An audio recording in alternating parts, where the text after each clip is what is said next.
All right, hello everyone, and peace of Christ to all of you. I hope my voice coming good and clear. Please inform me if you have any difficulty from your side about the sound. Today in the morning we could not go live because the internet was bad, and I hope now it's going to be better. Let me know, please, if the sound quality is not good because I did some change in the setting of the software. Today we'll talk about many things, and we will try to make it short so you guys can download the video easier. And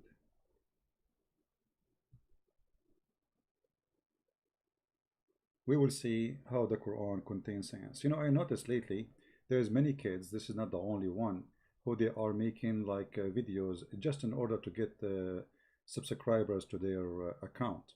So they make videos, a reaction of a Catholic person to the Quran. And Muslims, they go over those videos like crazy when you say that. So they make those videos, and they themselves, even not Muslims, just to make people subscribe. Like you start in YouTube, you might spend a year, you don't have even 500 subscribers. But when they make those videos about Islam, Muslims, they subscribe from everywhere, and you will have a huge channel very fast. So many of them, they are doing it as a business, and obviously it is. However, for us, what we do is not a business, it's serious, and those evil kids, they knew it's evil, and yet they do it. But life is full of good and evil.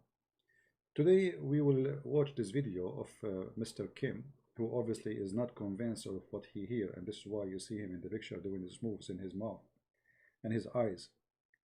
The guy is explaining to him about his God, supposedly, and look at the move in his face. This picture actually from a video, this person next to him was explaining why Muslims don't eat pork. And I found the answer the most hilarious ever. The guy, he said that pork can decay faster.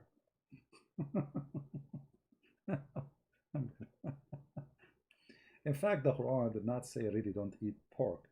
The Quran says you eat pork if you cannot find something else. So it's forbidden for you to eat if there is available different food.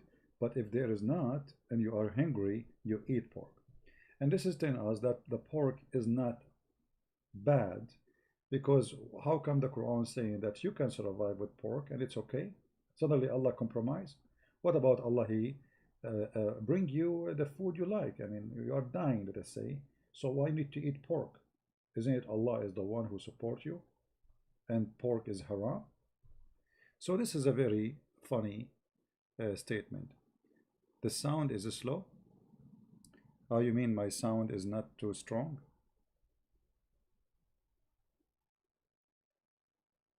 Okay, give me a second please to see why the sound is not strong. Okay, what about now? Is it better now? Is the sound higher now? Is it better? 1 2 1 2. Do you hear me better? I don't know, people, they are saying sound, please. All right, let me check the sound. The funny, I just checked with my phone, the sound was coming really good on my side.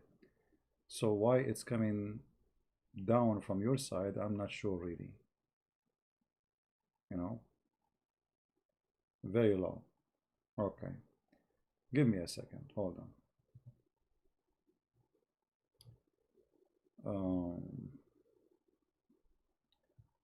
All right, sound. Okay, I guess now you cannot complain, can you? Is it good now? How are we now? Is it sound good? 1 2 3 4. Hello, it's you looking for. I'm going. Better? Sound good? Not good? Okay. All right. I just squeezed Jibril, and Jibril, he helped me, and he made the sound better. Thank you, Jibril. You can go now. No, Jibril, go. Hey, come on, just go now. You are so cute. Unbelievable. especially when he moves his tail. Like, I can't believe it. Anyway, all right, we go back to our topic. As long as the sound is good now, and let us not to waste time and see what Kim will say to us. I will try to go fast over those things because we mentioned them before, but just to remind, in case somebody he watched the videos again, first time maybe, he will see what we spoke of. So this is Mr. Kim, and he was like, wow, surprised about the Quran. Okay, surprised about what? We will see. And you can tell actually from his the way he is acting, it's fake, you know. I mean, yeah, it's totally fake. This kid, he don't even know how to lie. Go and learn how to lie from Muhammad. Listen carefully. Water is essential for all living things. We all know that water is vital to life, but the Quran makes a very unusual claim. We made every living thing from water. Will they not believe? Quran. In this verse, water... Quran, oh, right there. Quran, oof, oof, oof, right there. I mean, everybody knows that people live by water. Without water, we die. I mean, look, no, the Quran, guys, the guy in the video, he said the Quran made a strange claim. I mean, how the Quran making a strange claim by saying the water is very important to life? Like, do we usually drink gas? And now Quran discovered that we can live by water. So the Quran made a strange claim. Look, did you hear it? Did you hear it? The Quran made this unusual claim. Unusual claim. This is never heard before. It's a very unusual claim. Wow. We made every living thing from water. Will they not believe? Quran. In this verse, water is pointed. You know, just to tell you, by the way, my family, my grandfather, he never drank water. You know, we Arab. Usually, we used to, you know, drink Pepsi Cola. You know, 7-Up. This is why my grandfather, he used to walk 7 steps a jump. You know, so when Allah, he said in the Quran that something like this about the water, that was like shocking. Like in the Quran. My dad, he heard that same happened to Kim. Same what happened to my dad when first time he saw it. You know, he said, I need to go to the bathroom. However, this is a stupid statement because this is a contradiction for the Quran. For the Quran says, Allah created creatures have nothing to do with water. And chapter 55, verse number 15, as an example, Allah, he said, he created the genie from fire free of smoke. And there's nothing in this fire, no water, it's fire. It's totally the opposite of water. Fire and water, they are not the friends, correct? So from fire, we created genie. And not to forget to mention that Muhammad, he made it clear that the angels are made from light. So neither the light, neither the angels, neither the genie are created from water. But the Quran, remember, says, we created every living thing from water, which is obviously a stupid contradiction by the one who made the Quran. The first one got busted. It's so stupid.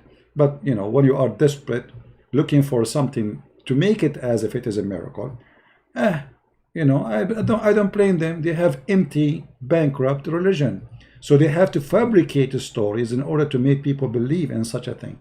Let us go to the second one. I'm not going to play all the details because we could then bust it already. You can watch it yourself. Number 2, the iron. Iron. Iron is not natural to the earth. Iron. It did not. Iron, did he say iron is not natural to the earth? Did he say that? Okay, I want you to take note. Iron is not natural to the earth. Take note of that. Form on the earth but came down to earth from outer space. Oh, really? This may sound strange, but it's true. It's true. I mean, guys, just go to Google right now and you will find that iron exists always in the earth.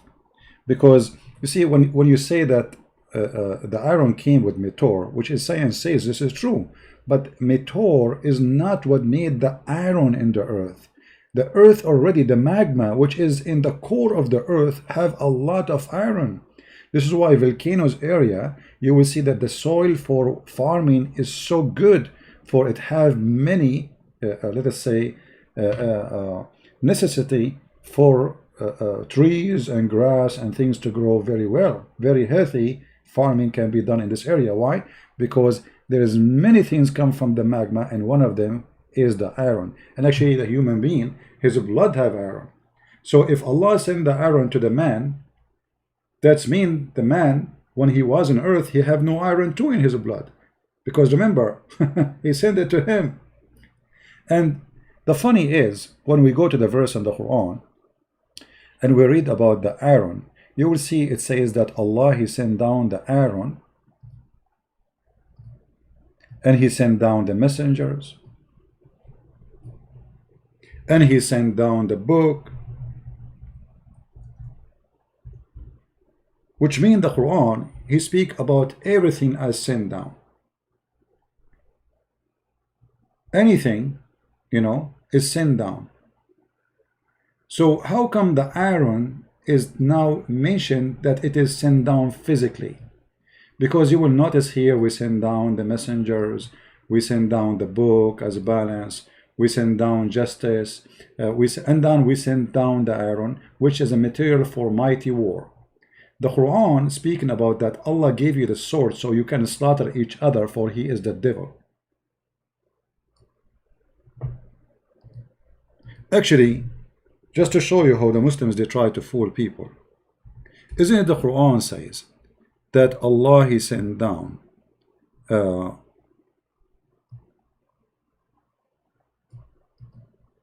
feather? Who is the one who sent feather? Allah. Is that physically? Because if you are saying that the iron was sent physically, then the feather is sent, you know, the feather is sent physically, and that's mean we are chicken. If you read the translation, you will see none of them says the word feather. Where is the word feather? I don't see it. But it says we send down. Change the translator. This is Yusuf Ali. Let us see Mawdudi. O children of Adam, indeed we send down your garment. So how come when Allah, he says we send down the iron, they take it literally, and when Allah, he sent down the garment for Adam, it's not literally. And not only that, in Arabic it says libasun yuwari sawatakum wa rishan wa feather, and feather. Why? Adam was a chicken, he was Indian maybe? Either he was a chicken or he was an Indian, American Indian. They used to have a, you know, like tradition clothing, they used to have a feather, or maybe a Roman. What do you mean you send the feather down? And the funny, I cannot find one translation mentioning the word feather. What happened to the word feather? Let us see this guy here.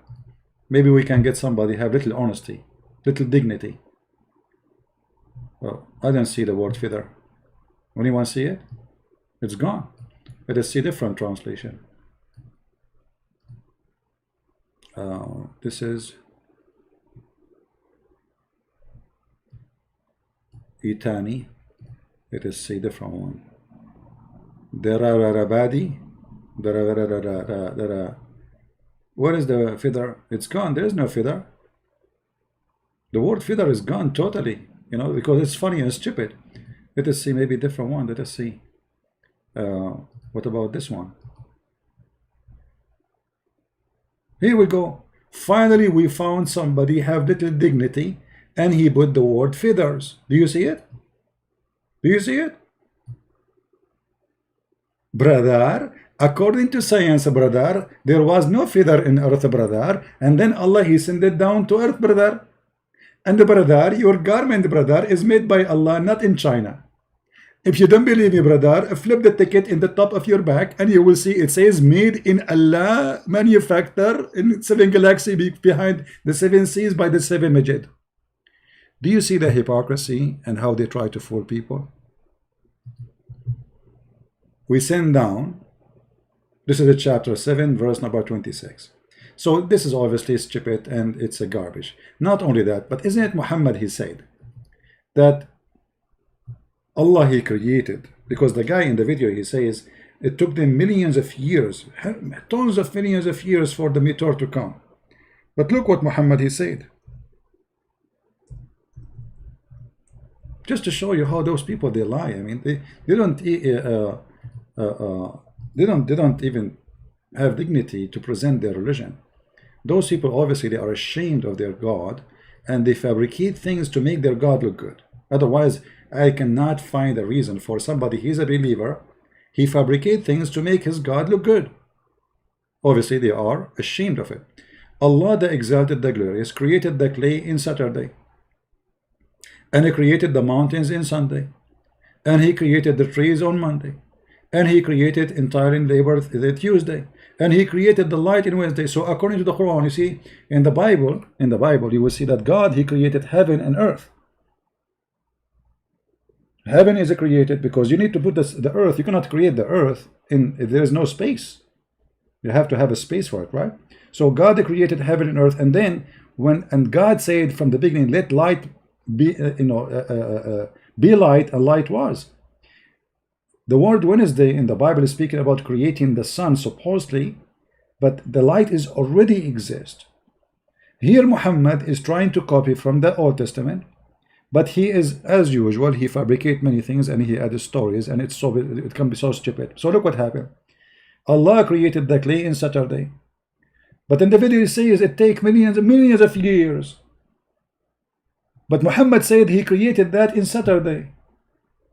He created the mountains in Sunday, created the trees in Monday, created the entire labor in Tuesday, created light in Wednesday. If you remember that, he was making fun of somebody in the debate. You know, that? You remember that? He was saying to him, your Bible says that the sun was created in Wednesday.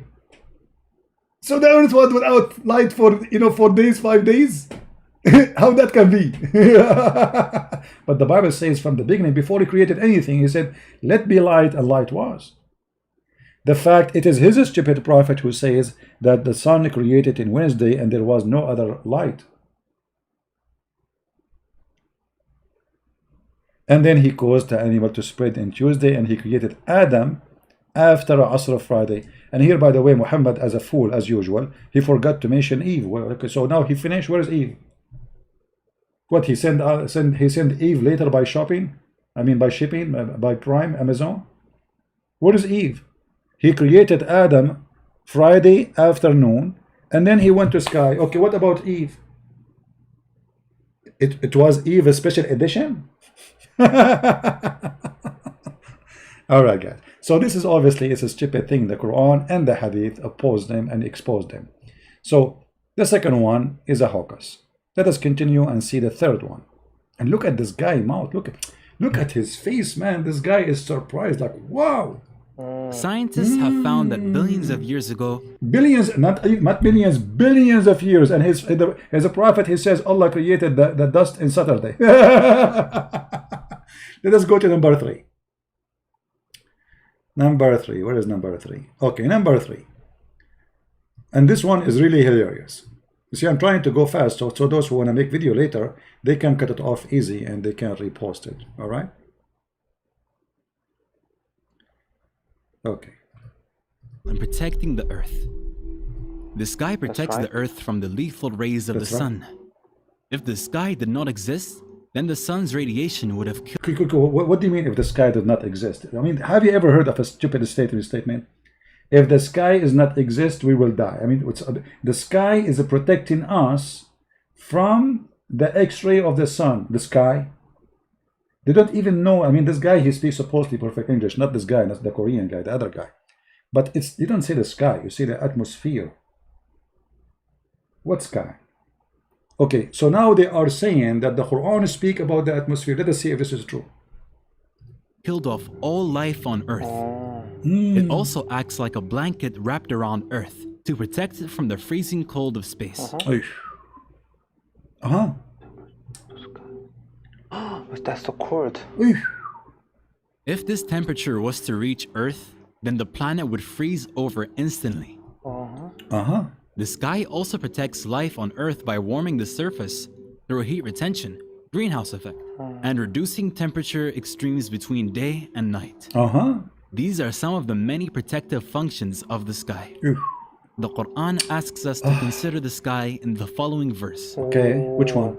We made the sky a protective ceiling, and yet they are turning away from our signs. I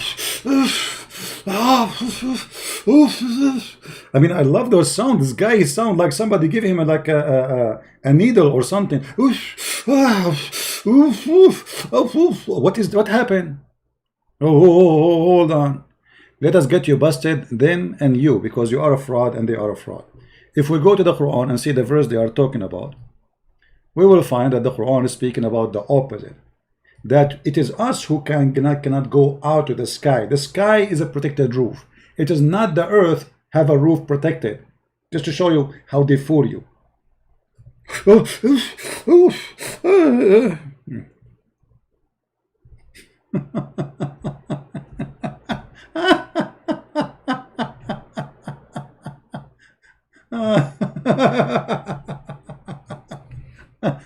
Just to be sure, what was the verse? What was the verse?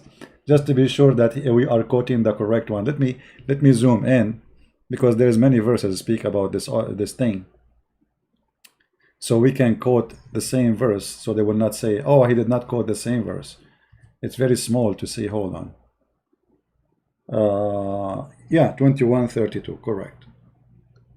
21:32, perfect. That's the one. All right. 21:32. Here we go.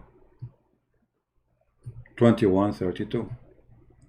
Read with me carefully. And we made the heavens as canopy, well guarded. Who is guarded? The heaven. Do you see it? What is guarded? The heaven. Now, I'm not going to talk about the verse before it, because here the verse is stupid, where it says that Allah, he put mountains in the top of the earth so the earth will not be shaky, because Muhammad, he thought the earth is like a carpet, and Allah, he put rocks in the top of it so this carpet will not fly. And you can read the interpretation about it, you will die laughing.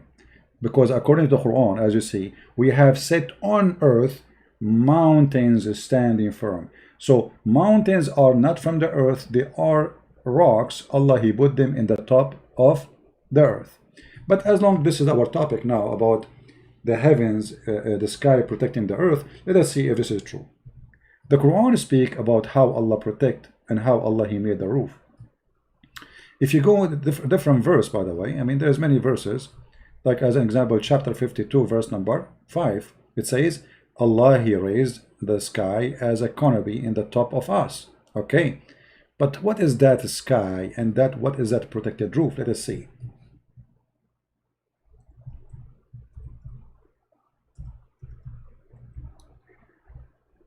Muhammad, as all frauds, he have a lot of legions in his book. Chapter 15, verse number 18, speak and tell us the answer for this question. According to Muhammad, the genies, they try to steal information from Allah. So Allah, he guarded the heaven. Do you see? Allah, he created the heaven. Read with me carefully. This is a chapter 15, verse number 16. It is we who have set the zodiacal sign in the heaven, and we made them fire seeming to all beholder. Okay, fair seeming, sorry. So Allah, he created the stars for decoration, so we can see it. And this is stupid. Why? Because the stars we can see by our naked eyes is very little. And actually, even the stars we can see with the most advanced telescope still is very little, because we cannot see the whole universe anyway. And then he says, and we guarded them. We guarded what? The heaven from every cursed shaitan, Satan. How? But what does that mean? Because they try to gain hearing and steal. So Allah, he pursued them by a flame of fire. Do you see it? So do you see how the verse was talking about that when shaitan, he tried to steal information or he fly out of the earth, Allah will shoot him in his ass. They made it about the atmosphere. Because as you see, the atmosphere in the Quran is where the stars are located based on this, because this is the lowest heaven. If you go to different verse in the Quran, you will find the following.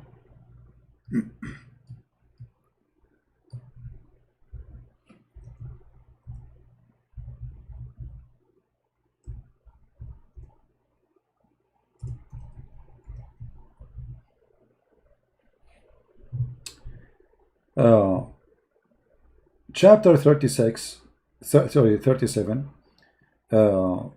verse number 6, chapter 41, verse number 12, chapter 67, verse number 5. What is the lowest sky in the Islam? Is where the stars are located. So that cannot be the atmosphere. Read it. All those, they are saying that correctly. I mean, clearly. So we decorated the lower sky with stars. The lower. But based on that verse, he's talking about, he said that one is speaking about the atmosphere. But as you see, the lower heaven, there is 7 heaven in Islam. The lowest one is where is the stars. According to the Quran, there is 7 stars, 7 heavens and 7 earth. Have you ever heard of such a stupid thing?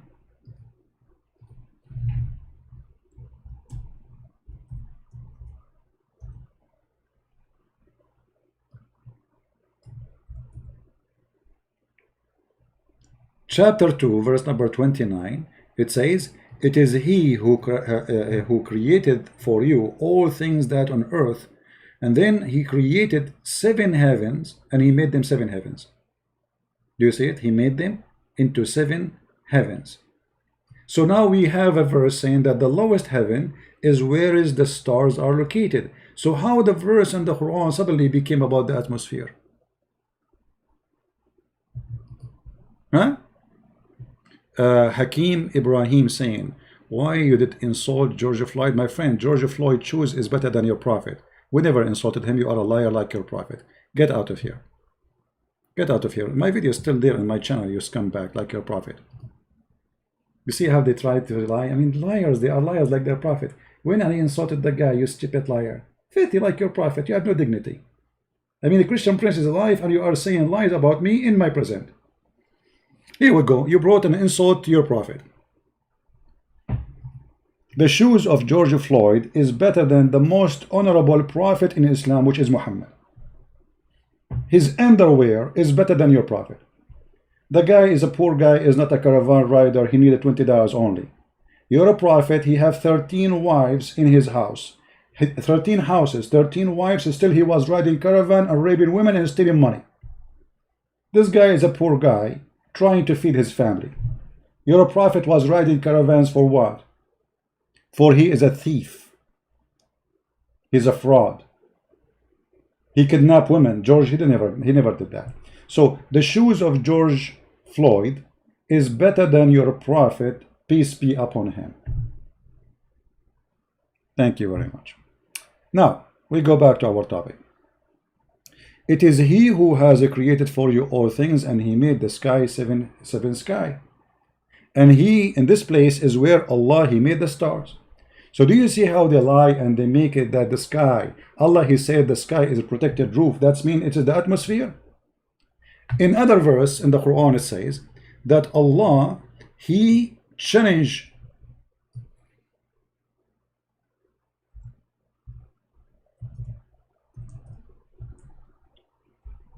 the genie and the human being to leave the zone of the earth, and if they do, Allah will shoot their ass with the stars. Chapter 55, verse number 33. O assembly of jinn and men, it be you can pass beyond the zone of the heaven and the earth, pass ye not without authority, and you shall not able to ask. Then you shall able to ask. You ask the Muslim, they say only angel of Allah and the prophets Muhammad, he can pass. Anyone else, if he try, what will happen? Read carefully in the same Quran, verse number 35. It says, you will be sent, O ye evil ones. This is between two brackets, not exist. You will be sent, they will send on you a flame of fire, which is a star. Do you see it? This is what is the protected the sky is. Allah protect the sky, not the earth. It is us, we cannot leave the earth. You see how they lie? They make it the opposite. When the Quran is speaking about fiction and stupid story that genie want to steal information from Allah, and by the way here, Allah got busted again because just 2 days ago we have a spaceship left USA. Just 2 days ago. Allah challenging a human being and genie to pass out of the zone in the earth and the heaven. And now as we speak we have living people who they are in the spaceship in the space. So how come Allah did not shoot them with the stars? And to make it more hilarious, in other verse Muhammad, Allah, he says,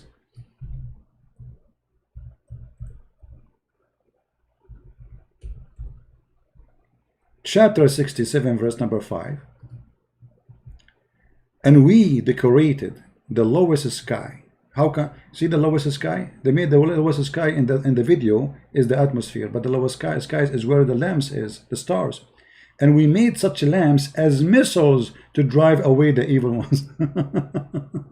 Do you see it? So Muhammad the stupid, he's trying to describe why he is in the desert. He sees sometime some meteor falling down. So the stupid guy Muhammad, he thought those are stars, and Allah is shooting this evil shaitan when he tried to go out of the sky. So Allah, scientific, very scientific, clear. So do you see how they fabricate? This is a book, they speak it, this is about science. I mean, how those people, how come they don't make a video about this?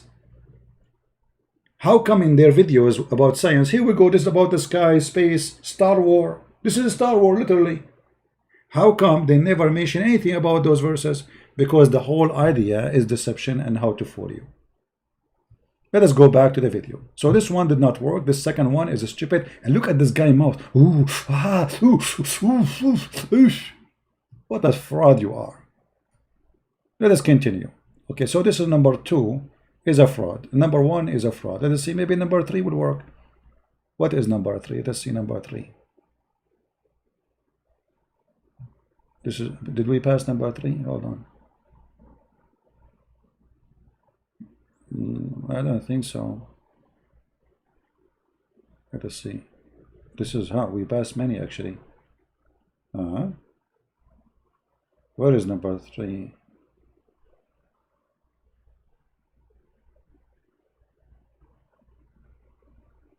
Did I miss something? I don't want to play the whole video. These are some of the many protective functions of the sky. See how they The lie? Quran asks us to consider the sky in the following verse. Oh. We made the sky a protective ceiling, and yet they are turning away. See, even the verse, even the translation says, we made the sky protected ceiling. The sky, it is the protected ceiling, not the earth. Do you see? And if you go and read the interpretation of the Muslims, you will see they agree that this is about shaitan try to go, and Allah, you don't allow the shaitan to go to the heaven. Liars. For sure Muhammad is a stupid, because you know, if he is not a stupid, and I'm very thankful by the way that Muhammad is so stupid, because that will make it harder on us to get him busted. And look, Muhammad is so stupid and still there is somebody try to make Muhammad smart. You see how the devil is supporting Muhammad in order to fool people. Let us see here this one. What this one? Earth as a resting place and the mountains as stakes. The Quran indicates that mountains have deep roots by using the word stakes to describe them. In fact, mountains do have deep roots, and the word stakes is an accurate description for them.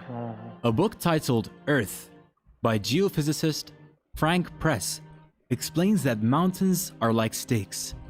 But you see, we just showed you that Allah, according to Islam, He placed mountains in the top of the earth. If we go in the Quran, we will see the following.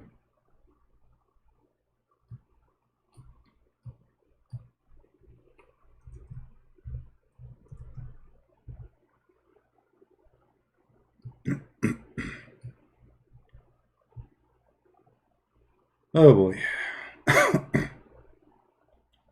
You know, deception is easy to get bust, but if you are naive and you don't have you know, knowledge, people, they can fool you, or you know, very easy. Actually, already we showed you that Allah, he claimed that he placed the mountains in the top of the earth, and the mountain has he firmly fixed. Okay, if you read the Quran, you will see how Allah created the earth here, which is chapter number 79, which is totally contradiction for chapter 41. Take notes. Chapter 41, it says that Allah created the earth and finished everything in the earth, and then he went to the sky, and then he made the stars. Chapter 41 is the opposite from 79. Here, Allah, he created the sky, and then he came to the earth, and he made the earth flat, and then you see the translation, it says he made the earth extended. If you remember, the Muslims, they say that the Quran says that the earth is like a circle. Remember? They say the word dahaha. The fact the word dahaha is a flat. They lie about the meaning of this word, and they say it is circle. If you go to the tafsir, this is chapter 79, verse number 30.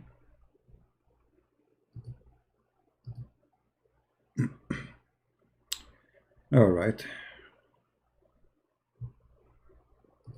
My security is high. Give me a second.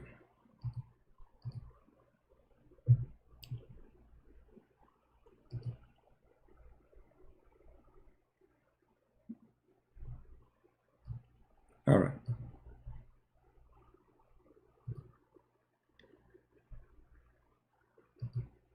Chapter 79, verse number 30. You go there, you will find the following. And remember, this is the Muslims explaining the verse, not me, because the Muslims, they might say, a Christian prince is not being honest with you. Okay, this is their scholars, the highest scholars. This is why this is the official government website of the Kingdom of Jordan. All right? So this is not a Christian prince saying that. This is them, you know. Okay, hold on. We chose the wrong verse. Sorry, verse number 30.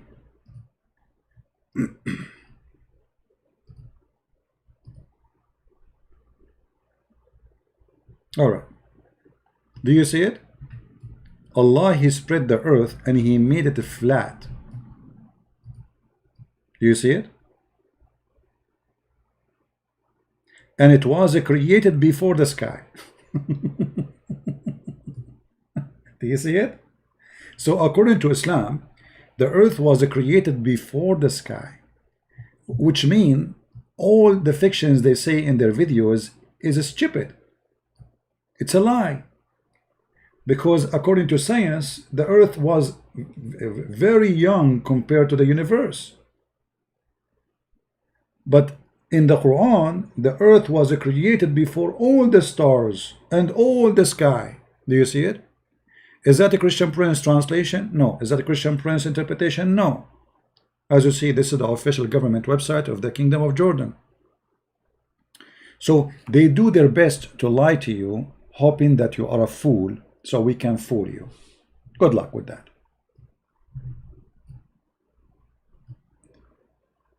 You see, I'm trying to make the video short, but it doesn't work this way. Okay. About the mountains. You see, when they say the mountain, that Allah created the mountains, they say no, the mountain, Allah, he says the mountain is autada. Autada, it have a root, right? The fact the word autada is not a root. Autada is a nail. It's a nail. You know, the word autad is used for the nail you use. I don't know what the correct word in English.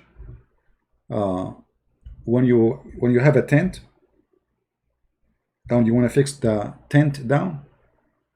You know what I mean? I don't know what they call that one. And you see the same word appear many times in the Quran. Chapter 38 verse 12, chapter 78 verse number 7, chapter 89 verse number 10. If you click here, you will find the mountains as pigeons, and that alone is enough to explain that Islam is false, because according to Quran, Allah, he dig the mountains in the ground, he fix it in the ground, when the fact the mountains are coming from inside the ground, not the opposite. You know what I mean?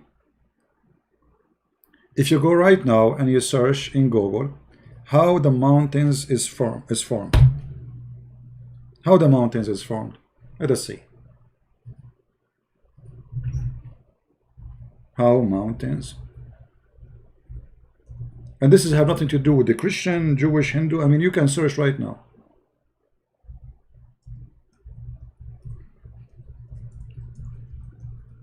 I'm not even going to open any article. I mean, just to click at images in Google, and you will find they teach you how. I mean, this is something we learn when in school, even in the stupid Middle East schools.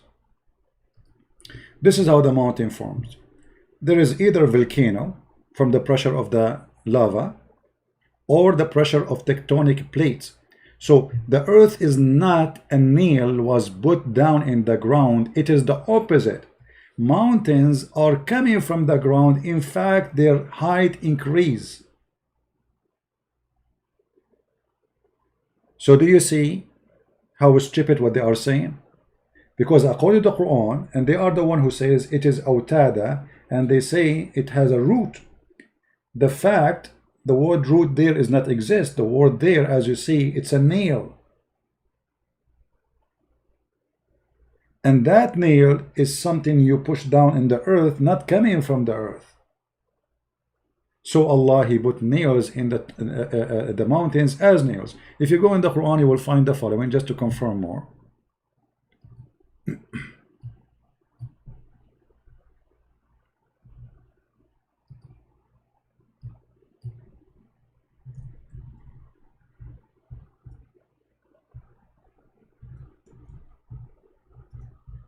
Do you guys, you hear any noise of a fan or anything? If there's a fan noise from your side, let me know, please.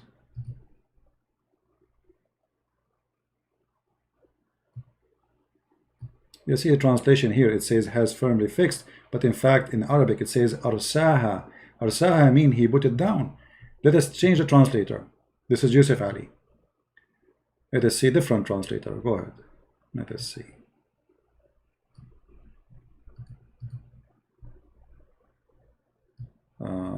Which one we will choose? Karkut? What Karkut?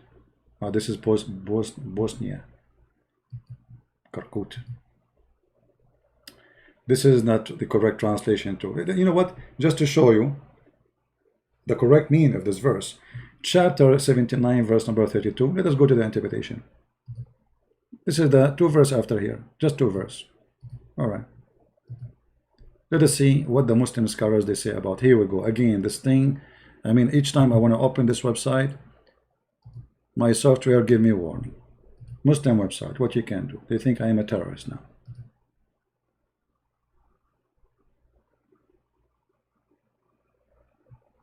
Here we go. Read carefully with me. This is the Muslims' interpretation, not me. And has set firm the mountains on the face of the earth, so that it stays still. So do you see the science of the Quran, how stupid it is? So the earth was created, and in Allah, He created mountains as rocks, and then He pushed it down in the earth, and He, in the face of the earth, not down in the earth, in the face of the earth, so the earth will not move. It's in front of you. Let us go to the other miracle. This miracle is not working. It's a fraud, obviously. Maybe the second miracle will be good. Maybe, you never know. I mean, we might get lucky. Tell us more, Dudu. Let us move. See the one after. What is the one after? This one? There's one here. Expansion of the universe was described in the Quran. And it is we who have built the universe with our creative power and keep expanding it. Okay, hold on. Where it says we keep expanding it, where the word it, because when you say it, you make it go back to the sky, right? The fact in Arabic it says وَإِنَّا لِمُوَسِّعُونَ. Did not say mention the sky at all. Said we build the sky, we build the heaven, we build everything, and we can't even do more. There's nowhere the word expand is exist. Let us see if this is true or not. I mean, how come the Islamic interpretation for the Quran does not match with those miracles?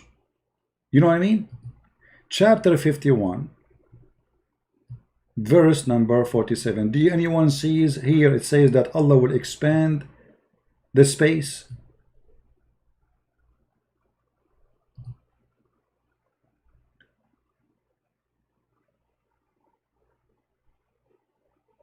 If you go to the interpretation, let us see the interpretation. Does it say Allah will expand the universe? And by the way, it is the Bible says, a book written thousands of years before Muhammad exists, that God, he extend the heaven like a curtain. This is in our book. This is in our book, but nobody says the Bible have a scientific miracle, because we don't, we don't believe in God because of science. It's in our book, but here nowhere it says what they are saying. All what the Quran is saying, that Allah, he can do more. Let us see the interpretation, chapter 51, verse number 47.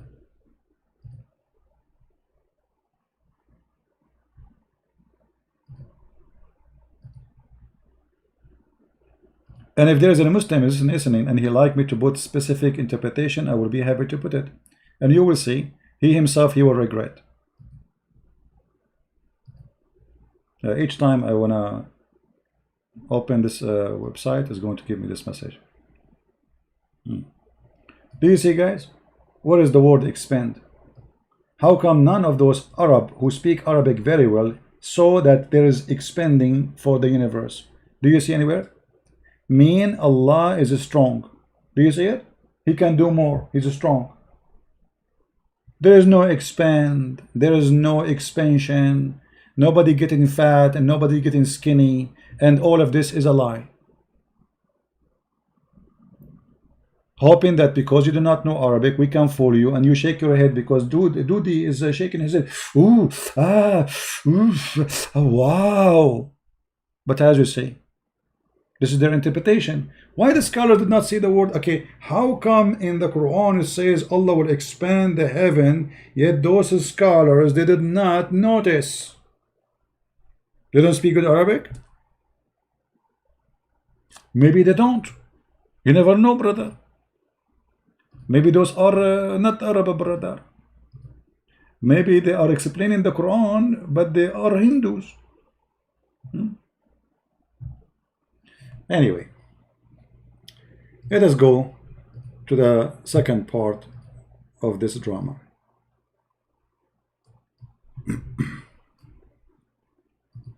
Or maybe those who made the interpretation for the Quran, they are Jewish, brother. Jews, brother. Let us blame the Jews. Okay, tell us more. Let us move to the other one. What is next? The sun in orbit. Oof. In 1512, the astronomer Nicholas Copernicus put forward... Nicholas Copernicus. It's not a guy, his name is Abbas. It's Nicholas Copernicus. Always the one who discover things are not Muslims. Praise be to Allah. Okay, what this guy, he noticed? Forward his theory that the sun is motionless at the center of the solar system and that the planets revolve around it. The belief that the sun is stationary was widespread amongst astronomers until the 20th century. It is now a well-established scientific fact that the sun is not stationary, but is moving in an orbit around the center of our Milky Way galaxy. Did he say around our Milky Way? So it's not around the Earth. Let us get him busted. According to Muhammad, the sun, it is the one who is moving around the Earth.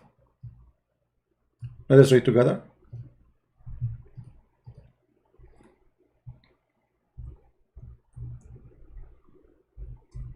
And actually he will quote the same verse he is quoting in his video, claiming that this is about a miracle, which is about how the sun have an orbit. Alright? Let us see. First of all, Muhammad is the only scientist who discovered that the sun set in a murky water. And this is confirmed in the Quran in chapter 18, the cave chapter. I was sitting behind the messenger of Allah who was riding a donkey. By the way, at that time, Muhammad, he used to go to the space riding donkey too. So at that time, donkey was a spaceship for Muhammad. While the sun was setting, he asked, do you know where this is set? Speaking about what? The sun. I replied, Allah and his apostle know best. Muhammad, he liked the sentence. He asked people, do you know this? you have to answer him right away. He says Allah and Muhammad knows best. It's like this guy, like, yeah, me, yeah, I am the one who knows. He like to make those statements so like he speak that he's a prophet, he knew. And now Muhammad is giving us his poo. He said it's set in a spring of warm, muddy, hot, warm water. Do you see it? The Muslim, they speak about science. They discover that the sun going in the Milky Way, when Muhammad describing the sunset as the following: the sun goes every day and take a shower in hot water and then appear in the morning. Not only that, the story is go even more hilarious. Let's see. Here we go. Once I was behind the Prophet in a mosque, and by the way, there's a nice, beautiful girl. She called me Habibi always. Her name is Fifi. She said that this hadith is very accurate, so she cannot eat it. They said this is the correct hadith. They were answering an atheist, his name the apostate prophet. They says this is the correct hadith. Okay, let us see the correct hadith. I was behind the Prophet in the mosque. I was with the Prophet in the mosque at the time of the sunset, obviously in the, like, you know, riding the donkey again, maybe. And Abu Dharr, he said, Muhammad, he said to him, do you know where the sun set? I replied, Allah and his apostle knows best, as usual. He said, it goes and prostrate under Allah's throne. But this guy, he just said, he's talking about what? About the sunset. This is something happen every 24 hours. The guy in the video, he's speaking about the earth, that the sun is not like we are going and moving around the sun, but the sun itself is moving in the Milky Way. According to Muhammad, the sun goes every day. Explain where the sun goes. It is the sun who is moving, not the earth is moving. And then he quote the verses they are quoting in the video, and that is the statement of Allah. And the sun runs, and it's a fixed course. This is the orbit. Do you see the orbit?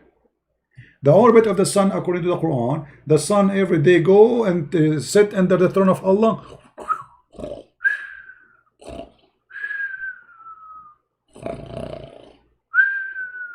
and take a nap.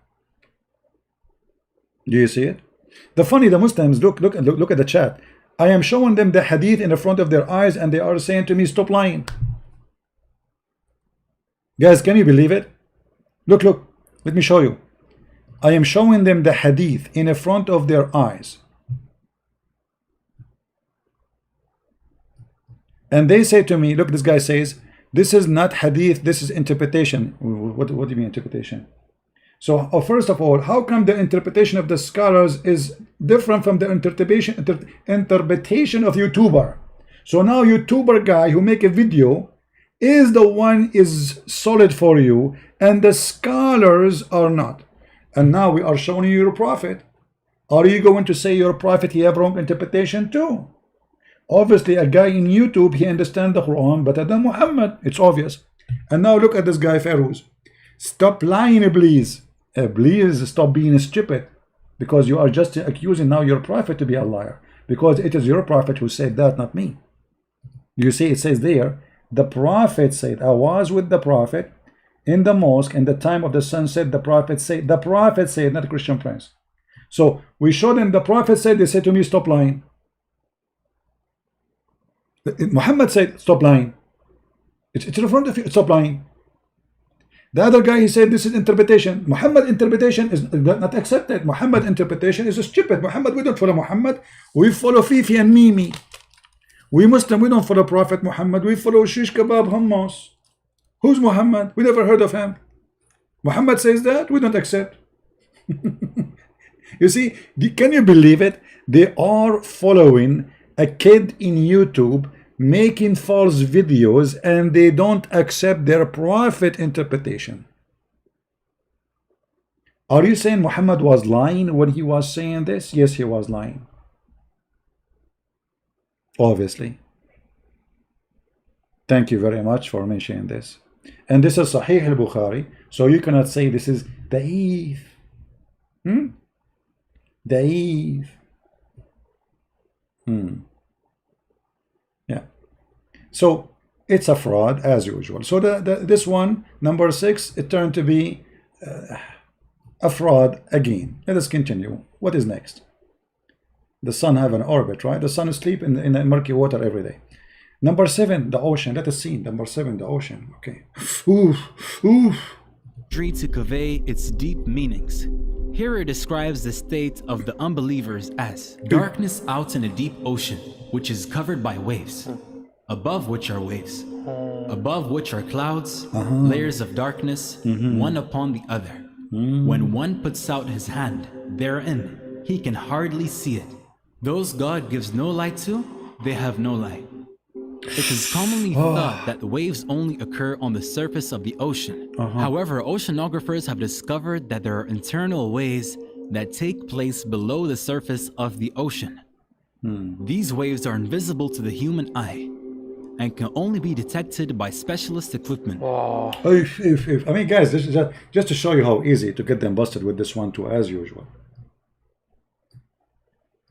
Did you notice that the verse he mentioned, it says there's a dark cloud? Does it say that? If we are talking about the deep sea and the darkness in the deep sea, and you are not in the surface, then what the cloud is for? Because that will not affect. There's a cloud, there's no cloud. The dark sea is deep and it's dark. Even it's the most sunny day, it is dark, correct? So, but here it says, and then above that there's a cloud. So it's speaking about this, the crazy ocean, waves coming one after one, one over the other one, they never stop. And then there is a dark cloud, very tough dark cloud, to the point it became dark. The cloud is preventing the light.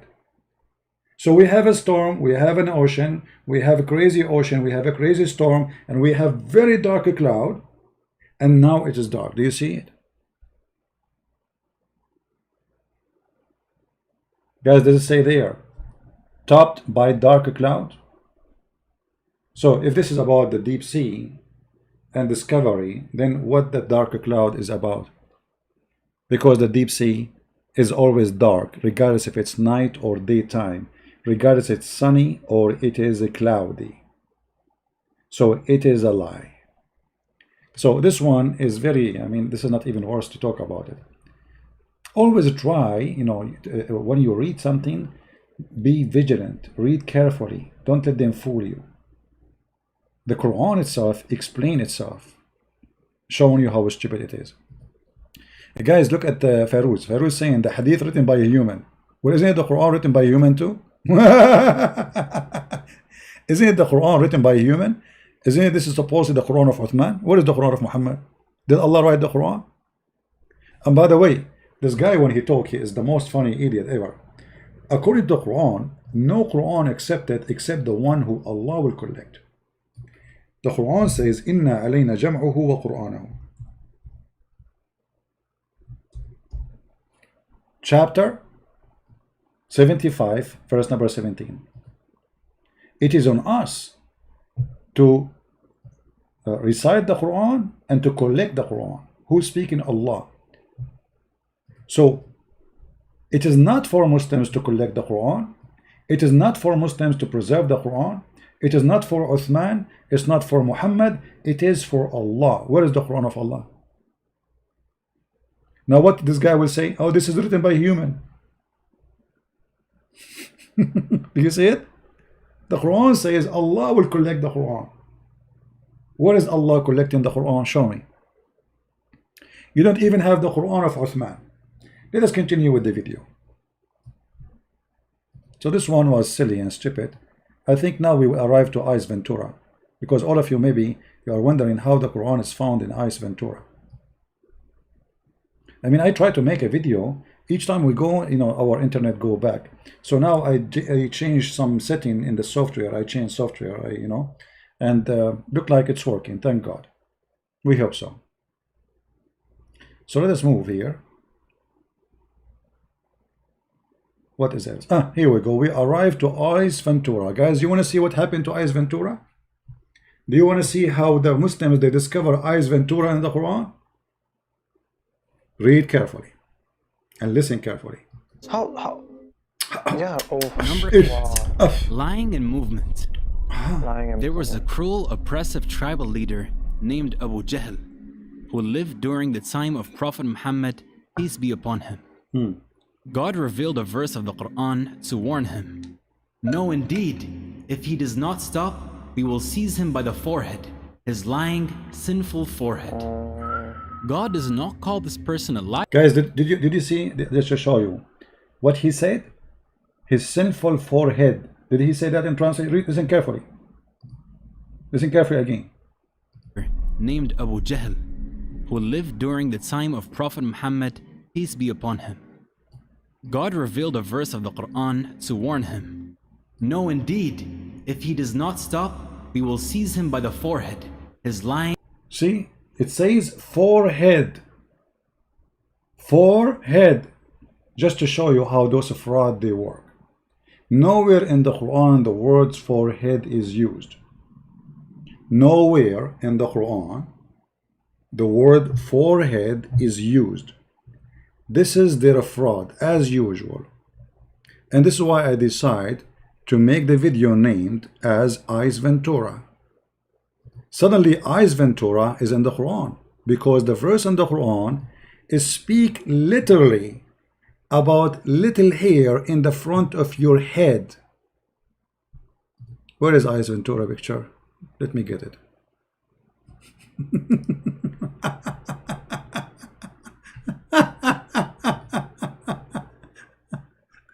What is Eyes Ventura? Hold on, Eyes Ventura, here we go. Eyes Ventura, brother.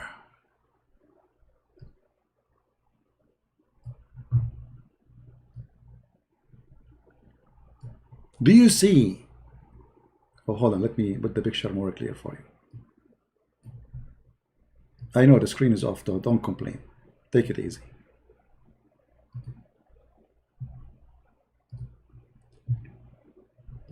What the Quran speak about is the hair in the front. This is how Allah will grab him from there. You cannot grab a human being from his forehead. Why? It's a tail. There's a handle there.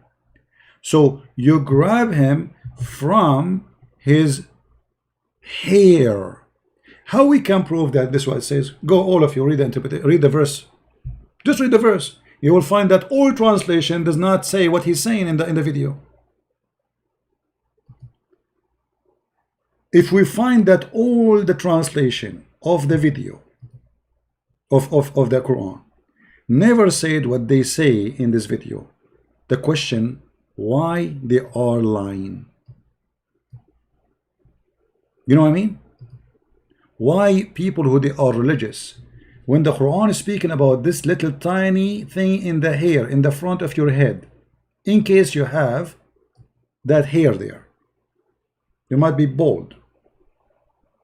This is what the Quran speak about. Nasiya. Let us go to the Quran and see the word. Give me a second. I mean, I cannot believe it. How trashy, how low class, and how they try to fool you, hoping that you are a donkey. You know what donkey mean? Donkey is someone who don't want to go and check out what people say. Anything I say to you, I show in the screen. However, I advise you to go and check it out yourself. All right?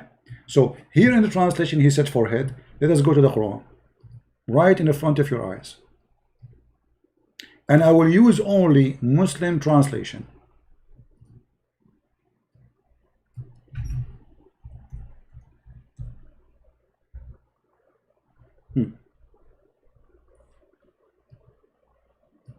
Chapter 96, verse number 16. Let us see. What is the translation? Forelock. Forelock. What forelock mean? If you do not know what forelock mean, here we go. I will highlight. Search Google. All right. Forelock. A lock of hair growing just above the forehead.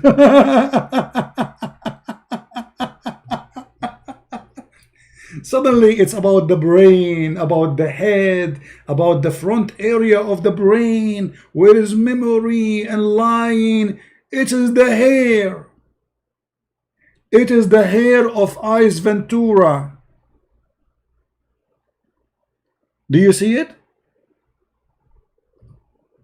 This is what forelock is, especially if you are a donkey.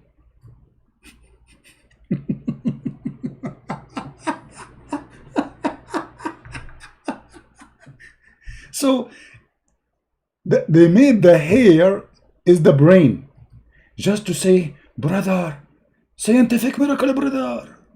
How the Quran knew that? Huh? Fairuz is saying, how we can trust a website, you idiot. Who care about the website, you donkey? You are a certified donkey, Fairuz. Just don't come ever here again. You are stupid.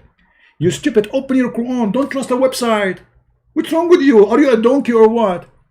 Open your Quran and read the verse. It says forelock. It's about the hair. Why here it's appearing the forehead? Can you explain to me? The Muslim, they say that the Bible is corrupted, but as you see, it's the Muslim who corrupt the Quran. No dignity, no honesty, because now by doing that you are corrupting the Quran. If the Quran never say forehead and you put the word there, forehead, that's mean you are corrupting your book. That's mean we cannot trust Muslims in anything. And actually all this is about corruption, because you are corrupting the meaning, corrupting the word, changing the words. So what was here suddenly became forehead. And why we do that unless we are doing it in purpose? There's no reason. There's no reason to do that unless you are a fraud. You know, maybe this guy translation is wrong. Huh? We can change the translation. Any translation you want. And you will see it says that we can go to the interpretation. So all translation got you busted, all interpretation got you busted, and you are a liar. So instead of finding scientific miracle in the Quran as they claim, we found the hair of Ace Ventura. Sinful forehead. God does not call this person a liar, but calls his forehead, the front part of the brain. Front part of the brain. You see how the lie, no dignity, no honesty. The hair became a brain. The hair become the brain. How in the world this religion can be from anything can be good? Why they are lying? If we go right now to the interpretation, what we will find? It says the same.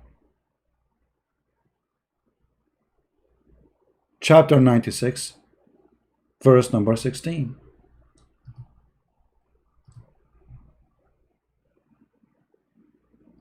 No honesty, no dignity, no honesty in any way, in any mean. You know, you cannot trust anyone, he's a Muslim, teaching you about Islam, because they prove to us over and over that they are willing to lie just for the sake of gaining points. Read it. It says his forelock. Do you see it? Who is saying that? This is Tafsir al-Jalalain. What about Ibn Kathir? The same. What about Ibn Abbas? The same. All of them, they are the same. I can show you, I can switch to Arabic and I can show you all the Islamic interpretation. You will find not even one of them says what they are saying. Which interpretation you want? Look how many, mashallah, alhamdulillah. Look how many. All of them, they are useless. Endless, by the way, the page cannot go down. I mean, it's endless. All of them, they are saying the same. No dignity, no honesty. It's a fraud. The founder is a fraud, so the followers, they follow the founder. Otherwise, you need to ask yourself why they are fabricating something is not there. What the point? How a person who is religious, you see, when you say religious, somebody growing a beard, you think that this person, he is honest. Come on, he's religious, he fears his God. If you're, you go to hell. No. Muslims, they are being taught that it's okay to lie, especially if you are promoting Allah religion. This is a good lie for them. This is the cousin of Muhammad, who Muhammad chose him to give interpretation for the Quran.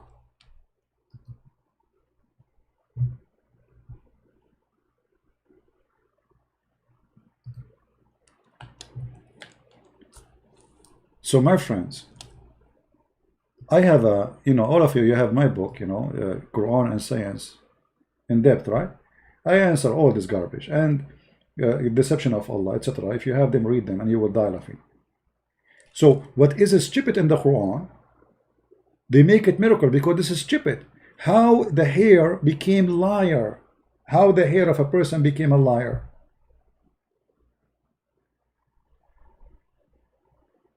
The guy, obviously, he have a nice hair, and Muhammad is upset from his hair. He said his hair is lying to you.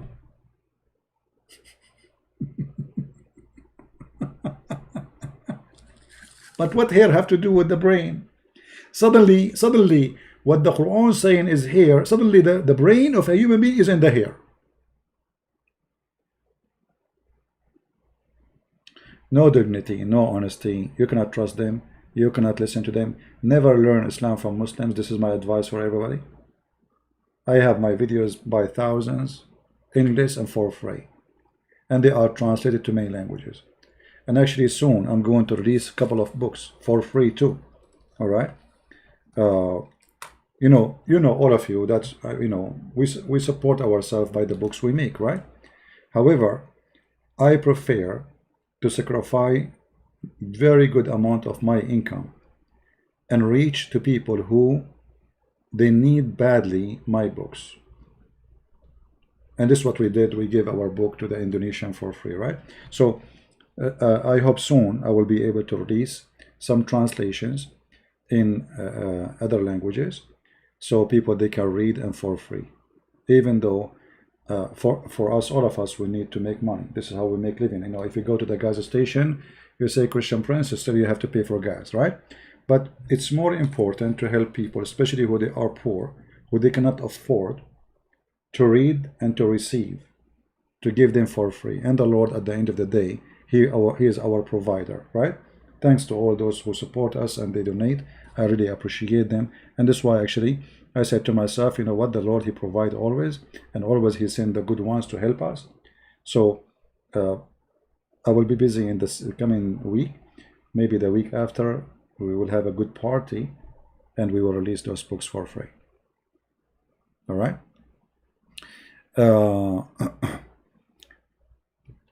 Yeah, I wish I can everything I do for free. I mean, what I can do, but sometimes at the end of the day, you have to make living, I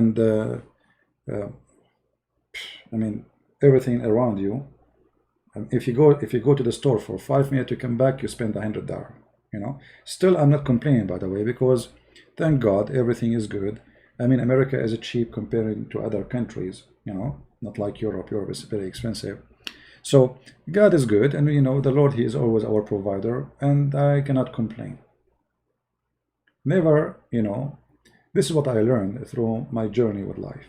You struggle, but always the Lord, he opened doors. And actually, the more you struggle, the more doors open. This is my experience.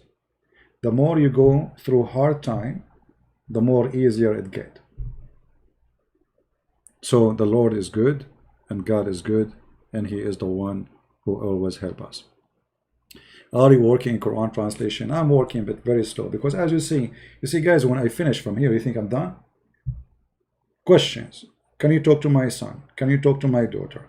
I have my husband, he's a Muslim. I have etc. I want to leave Islam, but my family. I mean, I have a lot of work under the air, because most of those people, they don't want to speak live on air.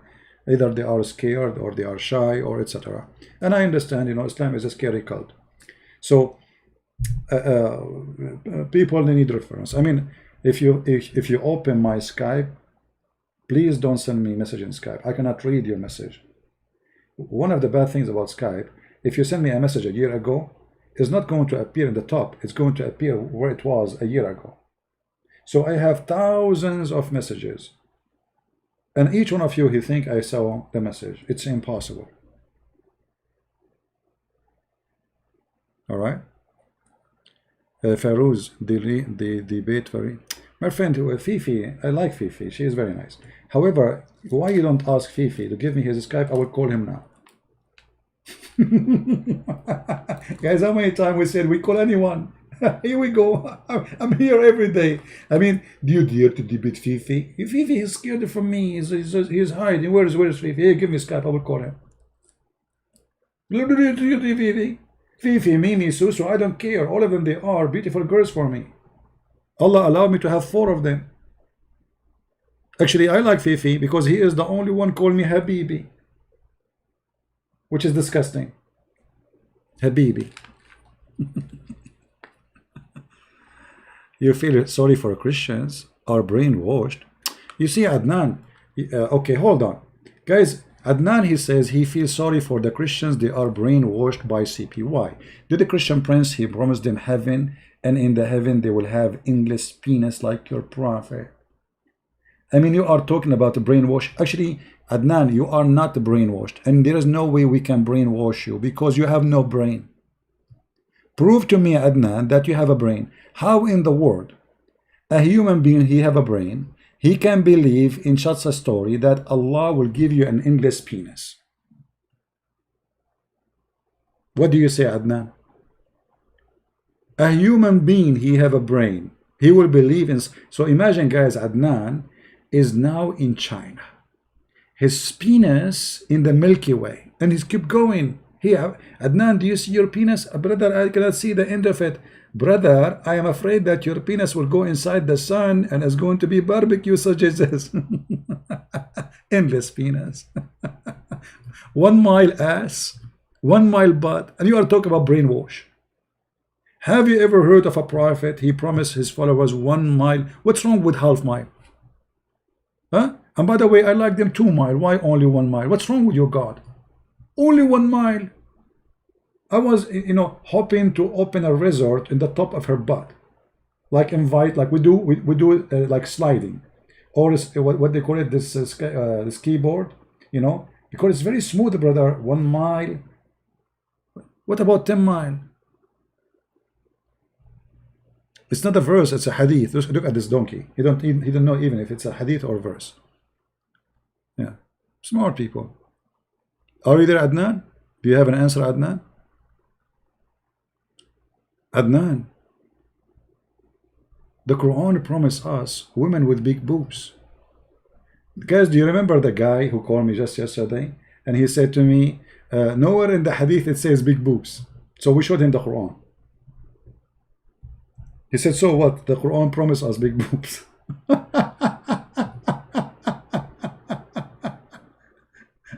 Yeah. Look at this translation. Guys, look at this translation. This guy, he did not say big boobs. He said his swelling breast. Swelling breast.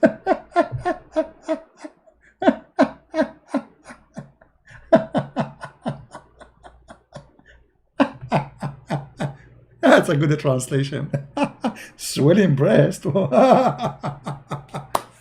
This will remind me of the hadith where Zainab, she said after Muhammad, he flirted with her in the house of her husband, which is the son of Muhammad by adoption. She said, each time Zayd, he tried to have sex with me, Allah, he made his penis swell. Ouch, that hurt. Thank God it's not me, her husband. Guys, imagine the prophet, he flirted with your wife, and now you want to go and sleep with your wife. Allah will not let you do it. Don't even try to get close to her. Allah will close the door of the van over your penis. Why, Allah, why you close? Because I want to make your penis swell. How dare you to sleep with the women? The prophet, he flirted with her. But she is my wife. She is my wife, not his wife. I don't care. I'll curse you. I will make your penis swell. And then the guy, he go to the pharmacy and he is shy to say, can you please give me medicine for his swelling penis? The pharmacy guy, he says, do you have any swelling medicine for penis? So all Quraysh now heard that the Zayd penis is swelling.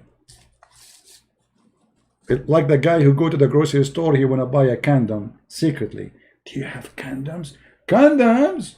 Yes, we have condoms. They are there in the shelf.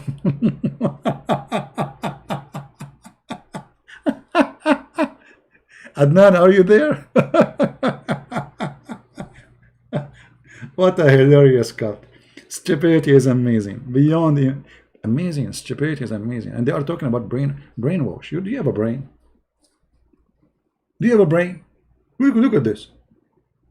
Cup overflowing. Cup of what?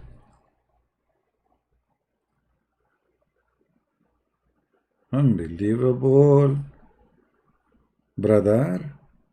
So the sound is good, broadcast is good, everything is good. Thank you, God. Look like it's working fine. I hope from now on it's going to be better. We did some tricks to fix it. Maybe it's working now, and we hope tomorrow will work. So guys, I'm going to stop here so you guys can download the video, and those who want to translate, they can translate. I want to say thank you for being here, and don't forget again to share, download, translate, for always good work is needed. You don't know you are helping who when you translate a video to your language. Maybe your own family, maybe a child from your family, maybe a child from different family, from a place but you save the soul from being fooled. For me, I'm sick of this cult. I don't even need to debate it. I mean, I can leave my finger in a room, have all the Muslims in the world, and my finger will scare the hell of them. And actually, this is what happened. This is why none of them he dared to call me.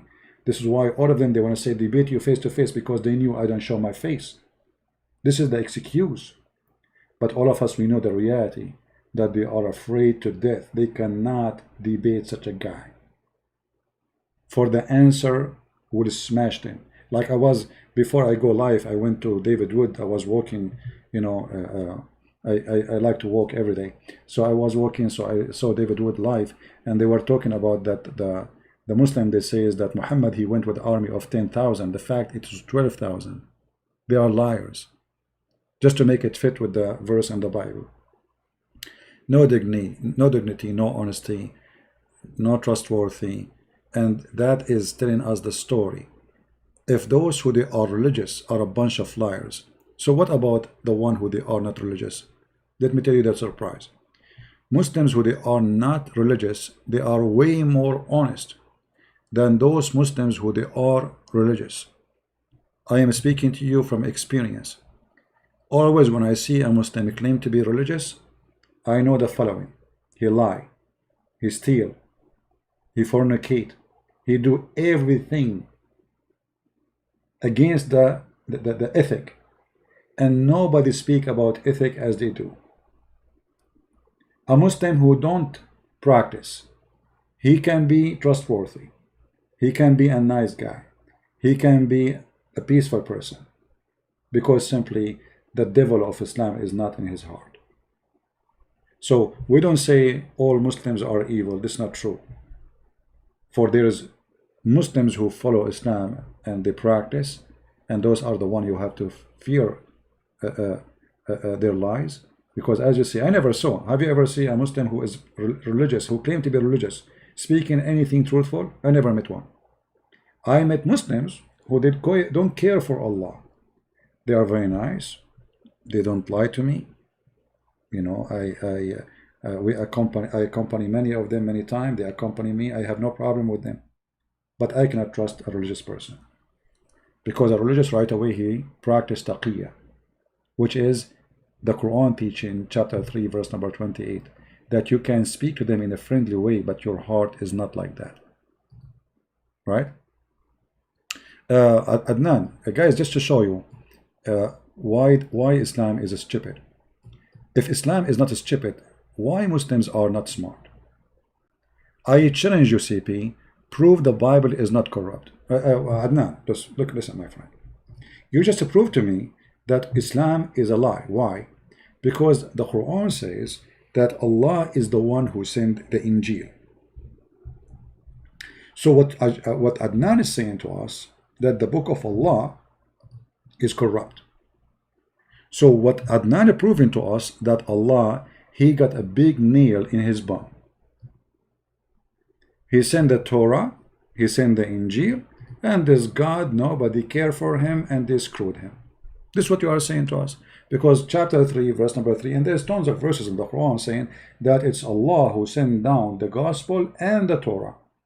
And Adnan saying to us, the Torah of Allah and the gospel of Allah is corrupted. So what's my problem? Do you understand? Guys, do you understand? Usually Muslim, by the way, when they say this sentence, Christian, they go into defense, right? You defend. They say, no, it's not corrupt. No, don't defend. He's speaking about his Quran, speaking about his Bible, speaking about the Torah of Allah, the gospel of Allah. For us, we don't believe Allah sent anything. So what he is saying to you, that the book which Allah sent is corrupt. So what's my problem? Thank you very much. You just give us additional proof that Allah cannot be God. No, you do not need to prove it. Here we go. You know, agree the Bible of Allah is corrupt because Allah is corrupt. How you can corrupt the book of God unless he is a fake God? Correct, guys? As long the Quran agree and admit with you that it is the one who sent the Torah and the gospel is Allah. And then you say to me, you want to prove to me that the Torah of Allah is corrupt. I do not need to debate me. I agree. Everything about Allah is corrupt. That proves that Allah cannot be God. Okay, you know what, Adnan? Just to show you, I will go with you. Guys, we have a guy here. His name is Adnan. He can prove to us that the Torah and the gospel are corrupt. Look what happened, Adnan. Just to show you that you are really wonderful person. Super intelligent. If the Torah and the gospel is corrupted, then how your stupid God, he said to us, you have to follow it.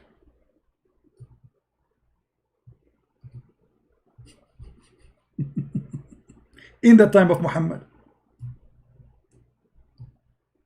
Chapter 5, verse number 68, and other verses, saying, O Christians, O Jews, you have nothing to stand upon unless you follow the Torah and the gospel.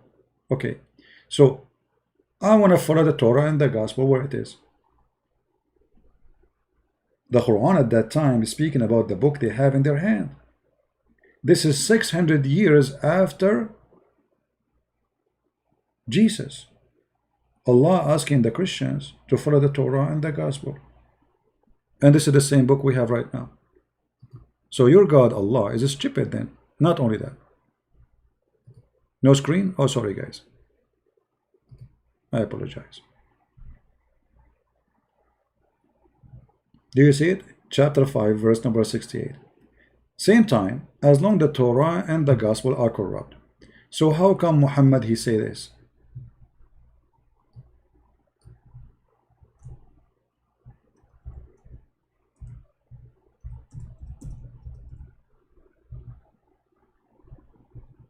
Take an oath.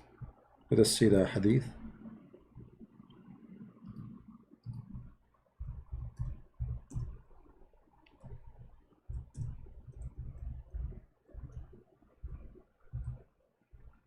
All right.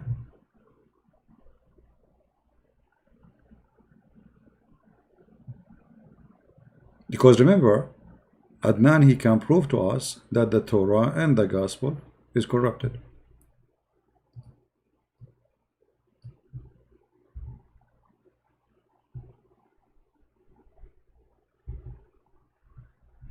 Where is the hadith? This website is horrible. Hold on.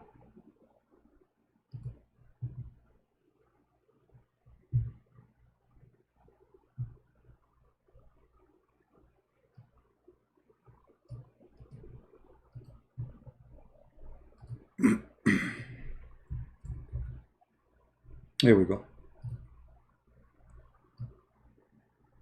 You're a prophet. He told them, bring me the Torah, and he put it in a cushion. He said, Muhammad said, bring the Torah. They brought the Torah for him, and then he would draw the cushion from underneath of him. Look, he's treating the Torah with a lot of respect in the front of the Jews. He's a hypocrite. And he placed the Torah on it, saying, I believed in thee and in him who revealed thee. But Adnan, he have all the proofs to prove that the gospel and the Torah are corrupt. But Muhammad, he swears saying, I believe in thee. So do you see how stupid Muhammad is? Because Adnan is smart, Muhammad is not. You see, guys, Adnan, he got Muhammad busted because obviously Muhammad is a fraud taking oath on a false book. Because if this book is corrupt, how you swear by it and say, I believe in thee? You understand what I'm saying? Are you there, Adnan? Are you still alive? Adnan, are you there? How your prophet swear by the Torah if the Torah is corrupt and you have the proof? And he say, I believe in thee. So he was believing in the corrupt Torah? Hello? Adnan, are you there? Adnan, he took a jeepney. He went all the way to the Philippines. Can you give me the hadith about corruption? I can give you a hadith about the corruption. No problem. My friend, you just supported my point. Guys, hold on. Look how Adnan, he helped us. I can give you a hadith about the corruption of the Bible. Wonderful. So the hadith confirm, according to the hadith you have, that the Bible was corrupted. Okay. And Muhammad swear by the corrupted Bible. So now Muhammad have no excuse to say, I do not know that this book is corrupted. Correct, guys? That's mean officially your prophet is a big fat fraud. Because if you give me the Torah, I believe in this book. I say I believe in thee. But if you give me the Quran, I say I'm going to spit on thee. You see, Adnan, I am not a prophet. But I will not sell myself to the devil. So if you give me Quran, I say I spit in thee and the one who sent thee. If you give me the Torah, I say I believe in thee and the one who sent thee. So how Muhammad, he took the corrupt Torah, as you said, and he is swearing by thee? The answer is very simple. Those who swear by false book, they must be false men. Correct, guys? If you give me the Book of the Mormon, I will not say I believe in thee. If you give me even Jehovah's Witnesses, I will not say I believe in thee because it's a corrupt translation. If you give me the Quran, I say I spit on thee. This is the book of the devil, obviously. Right? If I lose, just go. We need to read people. The Quran is confirmed the original gospel of Jesus Christ. Not four gospels. Okay. Okay, hold on, guys. Hold on. Just to show you. You see, Adnan is changing the topic now. You notice? Do you notice? When you grab them from the tail, they change the topic right away. Adnan, I will go with you. The Quran confirmed the gospel, but he did not say there are four, right? Okay. But your prophet, he says you have to have four gospel too. Can you tell me why?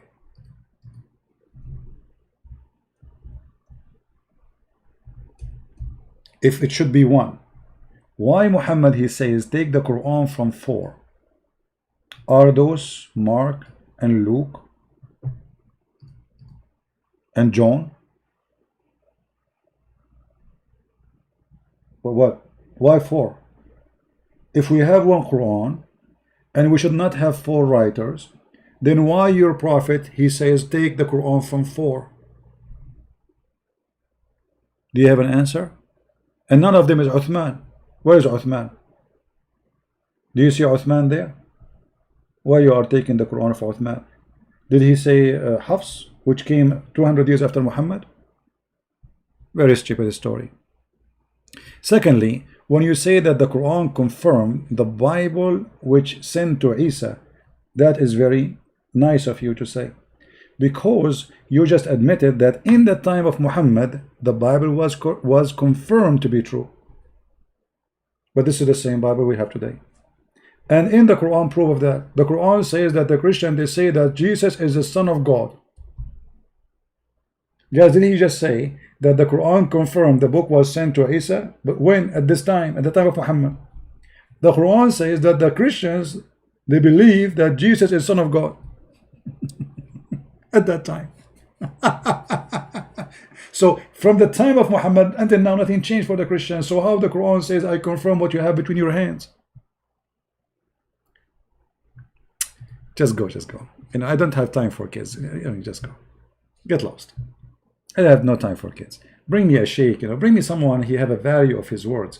You know, a bunch of kids, potatoes.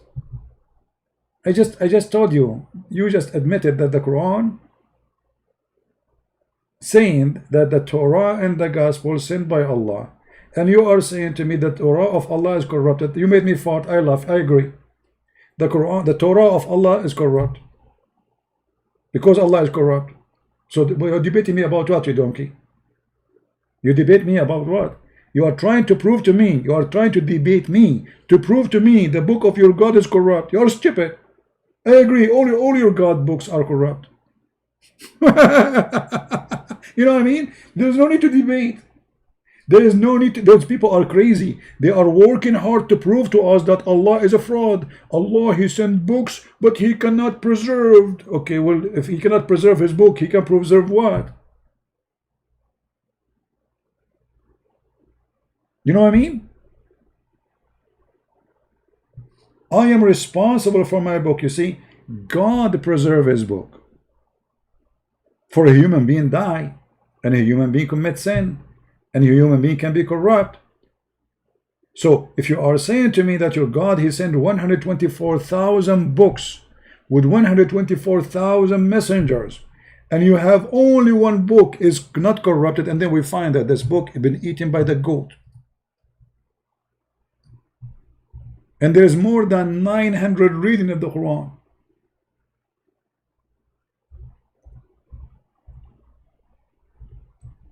And where are they? This is the preserved Quran. And you know what make me really upset? That this goat, from all the books, she did not choose except the 10-time breastfeeding for adult. This is the only reason for me to convince me to convert to Islam. I will convert like just for a few years to practice breastfeeding for adult. I will spend my life going between Morocco, Egypt, Iraq, Syria, etc., and practice Islam, breastfeeding for adult. I go to the houses.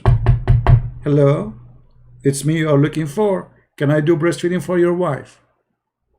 And because this is Islam teaching, brother, your wife, she will take off her breast and she will deliver them to me. Boom. And I'm hungry. I'm single for a long time. You can imagine what will happen when they give it to me. Like, this is real? Those are really breast, brother? Yes, brother. This is my wife. For free, brother. 10 times, brother. 10 times for free. If you do it at 11, we charge you, brother. This is religion. And you are talking about the Bible is corrupt. Look at this garbage. 10 times for adult breastfeeding. I mean, do you even have a brain?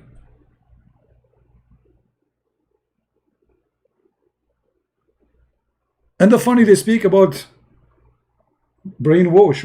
You guys are brainwashed by me. Why did I say to those people who they are here, if you believe in Christian prayers, I'm not a prophet, I'm no one, I'm not even a priest. I am a guy, when I walk, I carry my gun with me. What? I never said I'm a priest. I never said I am an angel. I never said, you know, what brainwash work? I'm showing you reference. I'm teaching people here the truth. I am not a church leader. I never said I'm a prophet. I never said even I am a perfect guy. I never said anything. You don't even know who I am. But we have a prophet who claimed to be a prophet, who have ethic, and his ethic is teaching him that a Muslim woman, she should give her breast for an adult to suckle it.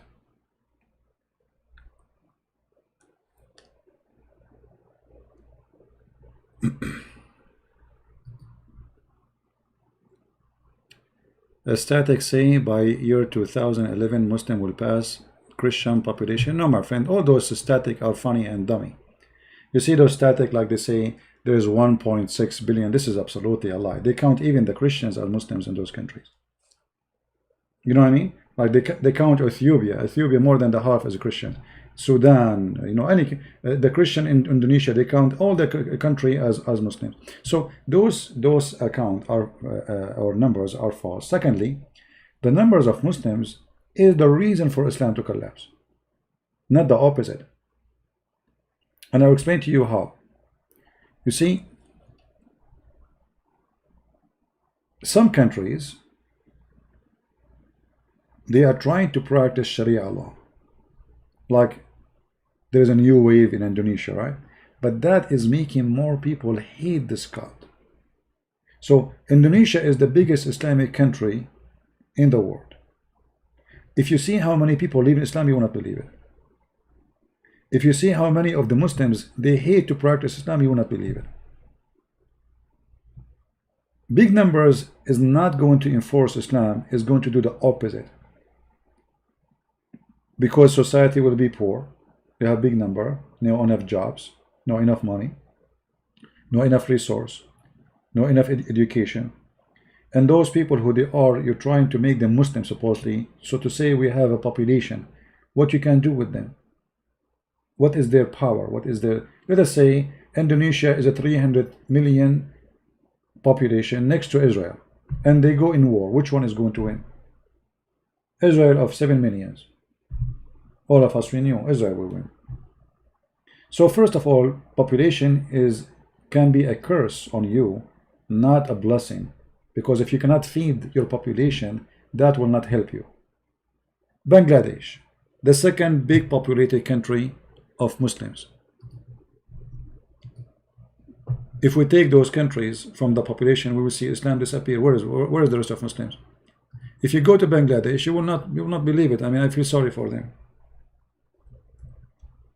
So what population they are talking about? What that mean? What that would do?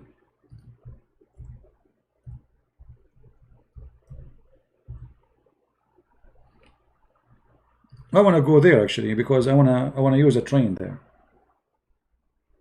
You know, at least once. I like this train, by the way. I mean, I think this is my favorite train. Here we go. This is the second country in the world of Muslims. This is Bangladesh.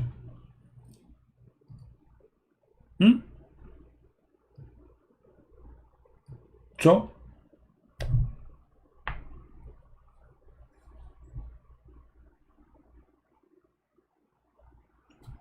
you know what I mean? This country need to reduce their population so they can solve their problem. So having a huge population can be a curse. Crimes, rape, disgusting crimes. Because people, they can't survive. Look at this. I mean, imagine you live there. Thank God, thank you God, I don't live there. I'm not putting people down, by the way. I mean, they are poor people. I'm not making fun of them. But thank God I don't live there. So you have big population. Okay, what this population will do to you? You will control the world with it? No, it's useless. You can't even feed them.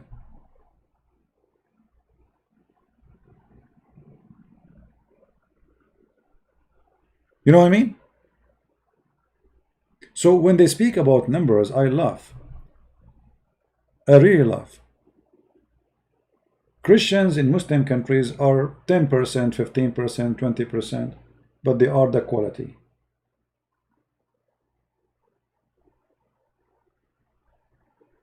So having big population and you cannot feed them, that is not really a blessing for you.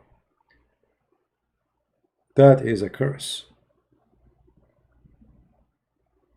You are born there, you will not have a job, you cannot feed your kids, and there is no education, there is no health. I mean, what health? Look at this. Look at this. Look what's happening now in Corona. Like, you know, I saw a Muslim saying, do you know how big Corona happening in USA? My friend in USA, if somebody fought, you see it in the news. Nothing is hiding. But in Islamic countries, people are dying by tens of thousands, but nobody speak about it. First, because nobody care from the world media. In America, anything happen. Look, A poor guy, he died. The whole world talking about why? Because this is America. But look at Bangladesh. Nobody talk about them. The head of Taliban is dying because of Corona. Corona is eating Iran. Corona is eating Egypt. Corona is eating Islamic countries like crazy. But the world focus in those who have the power and those who they are wealthy and rich. They don't focus on those poor people. So now you have Corona. What this population would do? Nothing. You know? Actually, if those people they were poor Christian, I will advise them to be careful about how many children they have. We don't approve abortion. Never do abortion. Never, never. This is a crime. But still you can control how many babies you can have. So if they are seeking increase the population, that is against them, and that will control, will do the opposite. You see, Africa used to be majority Muslims. The Muslims invade big part of Africa. But now the Muslims are exist in certain areas in Africa, and the number of Christians is really big compared to before. A huge conversion happened because Islam did not bring education. Islam did not bring anything convincing. Islam bring 4 wives and justice, kids in the street. I saw a Christian child in the Middle East washing the windows or shoes in the street. The one who do that is Muslim children. Why? He don't even afford to have a sandwich. He go and have a wife, second wife, third wife, and every 2 days they have a new baby. And then he cannot feed them. And then he send them in the street either to beg for money or to wash windows. That is reality. So those numbers, they don't count for me, and they mean nothing. And if you know how we knew how many Muslims between those people there, how you can calculate that everybody there is Muslim? Can we calculate all of America Christian? No, no, that's not true. Mexico, one, you know, in South America, Brazil. I mean, what numbers mean? Number is a city game. One Mexican woman, she can have more kids than all Muslim women in the Middle East. But that will not make a good thing. What population? I mean, this is silly. You see, the days where people maybe they need a big army to conquer other nation by population, it's over. You know what I mean? Like, let us say they became 10 billions. Still, you cannot fight America.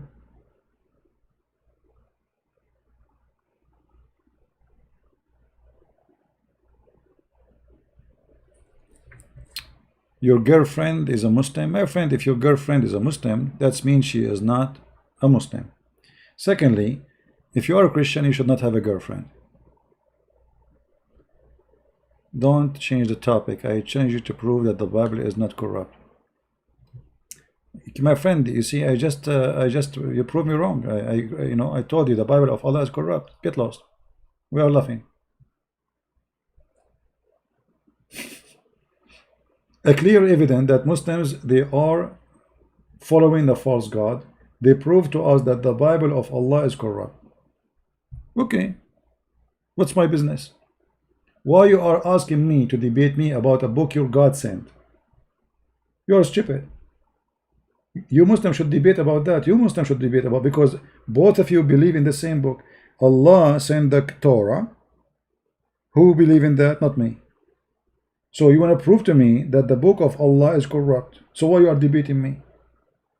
You are debating the wrong person. You know what I mean?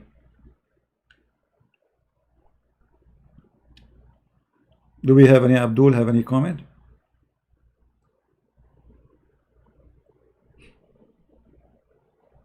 Anyone additional to this kid? Never debate with Muslims about Bible being corrupt. If a Muslim, he says to you the Bible is corrupt, say, okay, the Bible of Allah is corrupt, thank you very much. That is additional reason for me not to follow Allah. For if Allah is God, nobody can corrupt his book. Thank you very much. All right. Gun one. Okay, my friend. So you decide to leave Islam? All right. Do you like to call us Gun one? If you like to speak live on air, we'll be happy to hear you, to see that, you know, you decide to leave Islam. Here we go. Gun one. I don't know where Gun one from. Thanks, CP. I am 56 years old. You have opened my eyes. I don't open your eyes, my friend. God help us. God use us. And the truth will set you free, not me. And I leave Islam. That's wonderful. I'm happy for you. But I would like to invite you to accept the Messiah, my friend. Leaving Islam is not enough for me. There is something way still we need to accomplish. Because leaving a cult, and still we are not living the truth, that will not really be a good thing at the end of the day. So if you need help, I will be happy to help you. So may the Lord, He have you in His heaven, and you join His kingdom. Let me know if you need any help. I will be happy to help you. You know, whatever they say, whatever the Muslim they say, I find that there is nothing comforting as the Messiah. All the garbage they come with. Your book is corrupt, etc. Can you corrupt the miracles of Jesus? You cannot. The Quran agree and admit that Jesus resurrect people from death. The Quran agree that Jesus make the blind see. He can even tell you what you hide in your houses. The Quran agree that Jesus right now is living in heaven. This is all is act of God. You want to claim that this is from Allah, prove it. Your Allah could not make Muhammad alive. Your Allah could not make the blind see. Your Allah could not make the leper healed. Your Allah, even Muhammad died from poison and He could not heal him. So you can say all the lies you want, but in your book you have to admit that Jesus is a unique person, which even your God cannot be a competition with Him. If we ask a Muslim, where is Jesus now? He will say in heaven. Thank you very much. Right? Everybody is dead as dust. I will be dead. He will be dead. And then maybe we will be remembered by people one day. Maybe we will be not. But the Messiah, the one you are talking about, you idiot, is right now in heaven listening to us. We are talking about the living Messiah. So look at this madness. Those people believe that the Messiah is alive for thousands of years, and God knows for how long, according to the religion, Jesus will be alive, and then He will come back. And you know, the funny is that who is the one who will complete the story? Jesus. Who is the one who will overcome the devil? Jesus. Who is the one who will kill the devil? Jesus. So who is the hero? Muhammad. You know what I mean? Just to show you the stupidity of this religion. Who is the one who is going to bring victory in the day of judgment? They say Isa, supposedly Jesus. Who is the one who will destroy the Antichrist? Jesus. Who is the one when the Antichrist and the Shaitan, he see him, he melt as salt dissolved in water? Isa. Okay, who is the most powerful prophet? They say Muhammad. Isn't it amazing? I mean, I never saw stupidity, hypocrisy, madness, corruption as this religion. How you are saying to me that he is the one? Okay, so now we are watching a movie. Let us forget about Isa and Muhammad. A movie, action movie. Everybody die except Sylvester Stallone. Who is the hero? Muhammad. Muhammad die, he is the hero. But who is the one who killed the mafia? Sylvester Stallone. Who is the hero? Muhammad. Who is the one who killed the devil? Isa.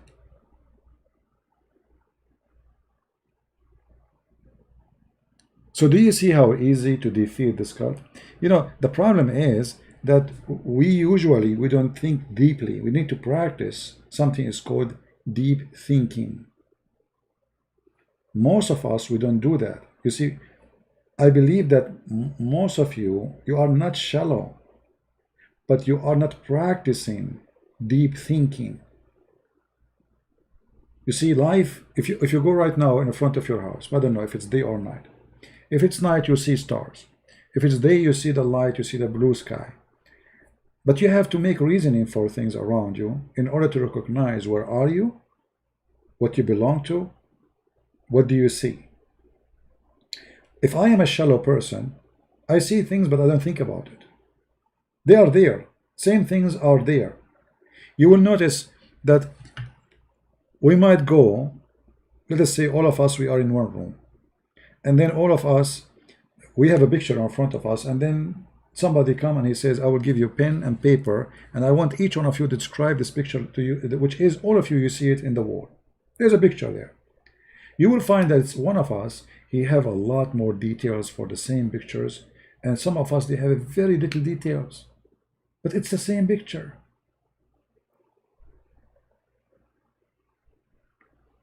Go 101, he believe in Jesus. That's wonderful, my friend. I'm so happy for you. Glory to the Lord. I'm happy for you. The Lord, he said that the happiness in his kingdom will be for one saved soul. So that's wonderful. I'm really happy for you. I hope your family will follow you too. So the reason that one of us, he have more, let us say, he noticed more items in the same pictures because he is more deep thinker. Many of us, we see the same image, but we don't notice what is in the image.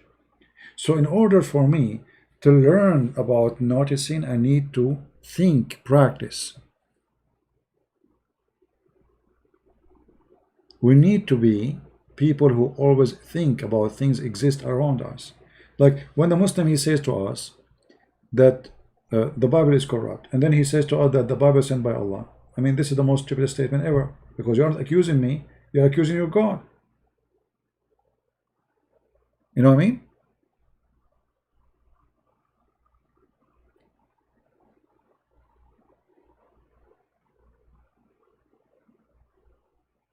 Always there is people who leave Islam. I receive messages always. You know, I speak to people under air. But at the end of the day, my friend, maybe we are happy for you. Many are happy for you. But you are the one who is the, let's say, the one who received the gift, because you are the one who is saved. This is your salvation. I got nothing from it. If this gentleman, he became a Christian or he did not, this is, I mean, what I will lose. You see, if the whole world did not believe in Christ, okay, what Christ will lose? Nothing.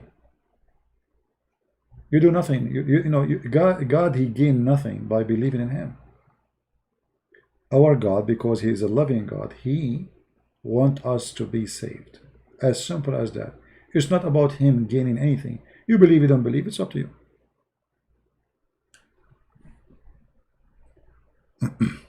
No, we believe that the Bible of Allah is corrupt, for Allah is a fraud. And we answer you about that. Get lost again. The Messiah said that the earth and the heaven will be destroyed and my words will not. You are a fraud like your prophet. A true believer in a true God, he will never even say that his God, he sent a book and his book is destroyed. That is a shame. And because you people have no shame, you say such a statement against your God, not against my God. For you believe that this book is sent by your God, and then you say that the book sent by your God is corrupt. That means you are accusing your God to be a false God. A Sunni Muslim, he said, the Muslim don't accept muta. It's a lie. You see, the Muslim, if you have my book, Sex and Allah, you will find that the Muslim Sunni, they just replace the name of the muta. They have other muta. As an example, zawaj, a friend, misyar, Orfi. Zawaj, a friend, is you have a friend, it's like a girlfriend, and you want to sleep together, but you don't want to live together. So what do? You agree every few days or 1 week or 2 weeks, go to the hotel, sleep together, and then she go home and you go home. They do muta, and you have to give her money still. Yeah. So first of all, the muta is in the Quran, have nothing to do with Shia or Sunni. The Muslim Sunni, they claim that the muta is abrogated Where is the verse of abrogation? Show us. They say it's in the hadith, but we have hadith, which is strong hadith, saying that the mut'ah practiced by Muhammad and by the caliphate who came after him.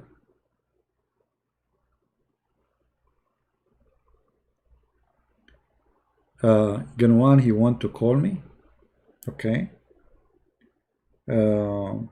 Maybe tomorrow, Ganwan. You know, I'm really happy for you.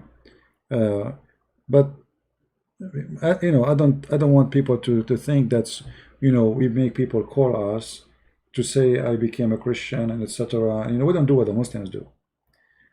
But maybe you can call me some other time, and if you wish to have, if you have anything to say, I will be happy. All right. Do we have any Muslim here?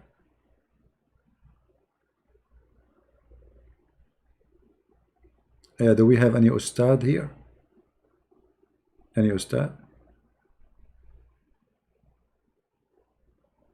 Well, my Skype is not open, and I don't really feel like taking any call right now. Do we have any Ustad? I mean, if the person he accepted the Christ, we are happy for you, that's it. His call will not make any difference.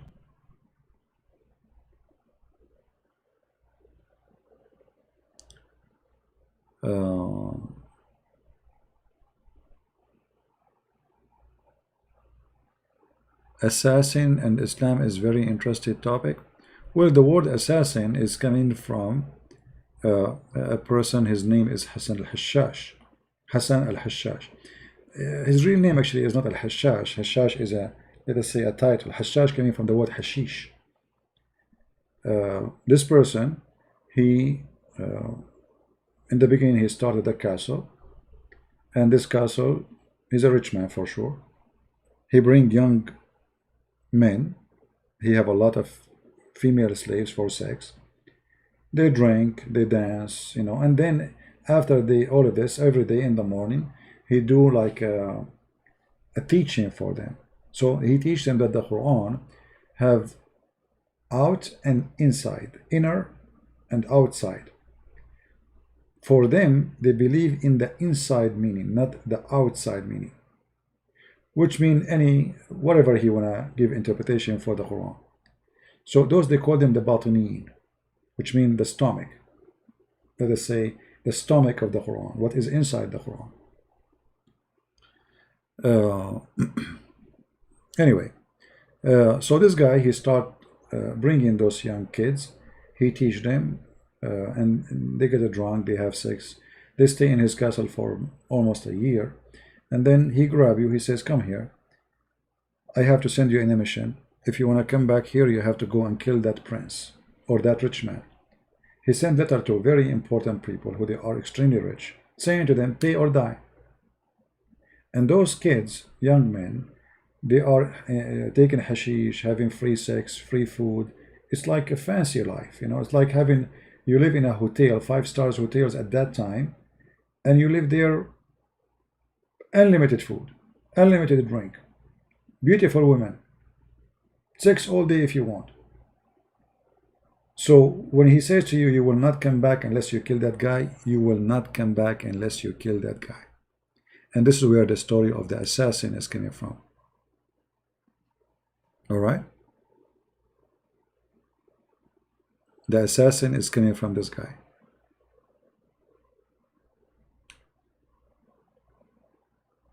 And by the way, this guy, he have, you know, he start with one castle, and then he control a huge area all the way from Persia, all the way through Iraq, and then all the way to the seaside of Syria. He became a very powerful man. All kings at his time, they fear him, because he can kill you, you know. He have like suicide bombers now, you know. Pay us. The same as Yasser Arafat in his time. Yasser Arafat, his living business was, when he started his business as a terrorist, they kidnap airplanes. And European, because they are, I mean, European government are very stupid. Their airport is very easy to be betrayed. They don't check, there is no security. They ask you for a passport and you go whatever in your bag. So the Yasser Arafat, almost every week there's a new kidnapped airplane. Go back in history, read some documentary.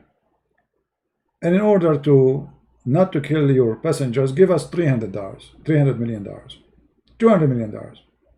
So he became very filthy rich in a very short time. The same as the pirate now. The pirate in Somalia. Didn't have education, didn't even have high school. Very, very, very good business for them. A ship going by in the sea, they hijack it. You will not give you your cargo and your ship and your team unless you pay us $200 million. It takes them 2 hours of job. You know? This is what always happened there. But all of them, they are religious, and all of them, they are serving God. Same as Muhammad. Muhammad was the biggest thief, caravan rider. Right? Yeah, Yasser Arafat is a big thief, you know, he's a big thief, officially thief. And this is how funny the world, you know, a thief, they make him a hero. Even European Union, it's stupid. I mean, European government is the most stupid government. I never saw a European, like very few, European president or prime minister, he knew actually what's happening in this earth.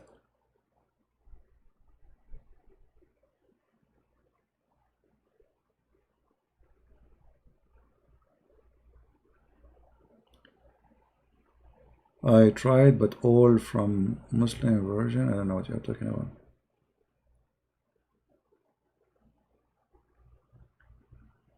Some of them, they are in Kindle. I'm going to publish 2 books soon in Portuguese language, Quran and Science, and The Deception of Allah.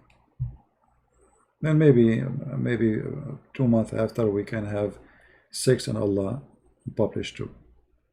And when I start having more time, I'm going to able to finish, because I'm working more, not only 1 book at a time. You know, this is what I do when I write my books.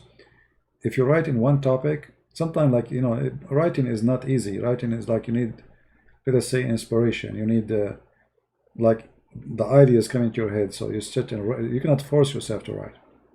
You know what I mean?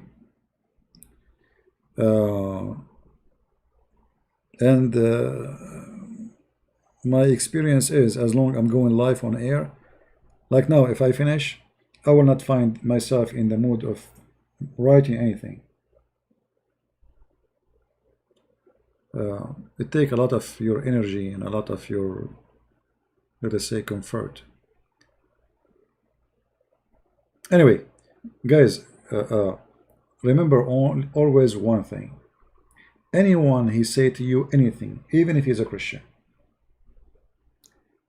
don't take what people they say to you for granted.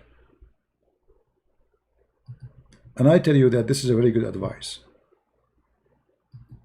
Because if you take what people say to you, including me, that's mean you decide not to think. You decide not to study. You decide to be lazy. And what if the person who is saying to you something, he's wrong? You know what I mean? What if the information is not right?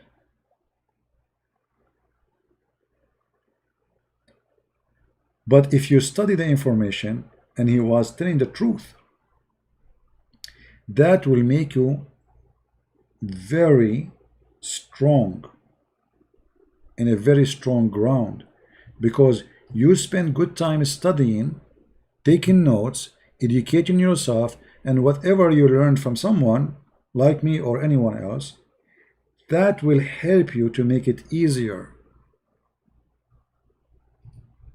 You know what I mean? Does the Quran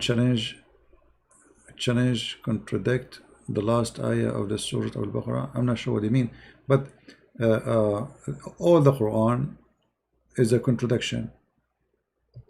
You cannot find one verse in the Quran not a contradiction. Just take notes and you will find easy that it's all of it is contradiction. Right? Yeah. You know, when I was a kid,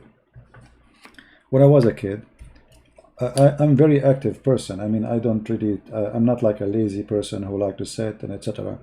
So I'm very active as a kid, but I love reading. So how I can be active and read in the same time? I used to walk almost like an hour far away from my house where there's a library. When we have summer vacation, school vacation, you know, as a kid, every day I walk almost an hour to go, an hour to come back. And I cannot ask anyone to give me a ride because my family will never approve me to go alone to such a place or sit alone there. So I go walk all the way to a library, and then when I will go inside the library, there's a section for kids, have Mickey Mouse, stupid stuff. I don't want to read this. I want to read something important. So there's a section for adult, and they will not allow kids to get in. So what I do, when an adult is walking to get in, I walk next to him. I act as if I am his kid. I walk just next to him, and the guy will be looking at me like, why this kid is like walking with me, you know? But he cannot say anything. So he get inside the big hall where the big books are, and I walk with him as if I am with him. Then I go and I keep walking with him until he sits at the table. I sit next to him, and the guy will be looking at me like, what this kid is doing? You know, why are you sitting there? And then, because I am not allowed to grab books, I grab book in the table, because people, they finish reading, they leave the book in the table. Any book in the table, I grab it. And I start reading books. I have no idea what they are about. I remember once when I was a kid, I grabbed a book, it was about sex. I was getting dizzy, like, what is this? I grabbed a book in front of me, and it was talking about sex, you know, like, it's a scientific book. So, reading is a process of education, and it's not something happening in school. It is something happened by you schooling yourself. So in order to learn, you need to work in that learning. If you are a person who likes just to receive and learn easy, that can be true, and maybe you get lucky that you are learning from somebody is trustworthy. But what if the person, he is a liar, he's a thief, he is fooling you? And even if the person is trustworthy, you have to fix the information in your brain. How? By checking it out.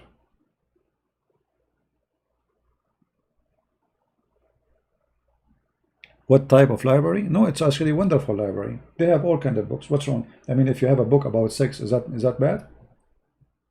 It's a book about, you know, sexuality.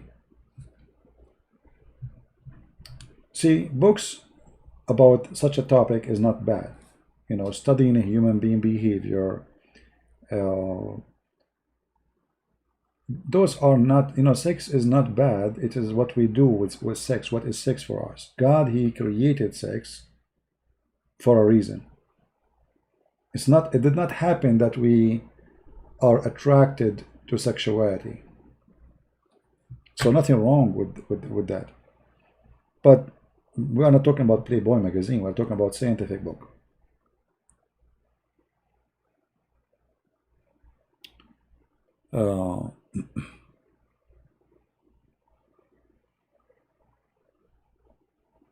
Yeah, but you know, scientific journal these days, sadly, they are kind of copy paste.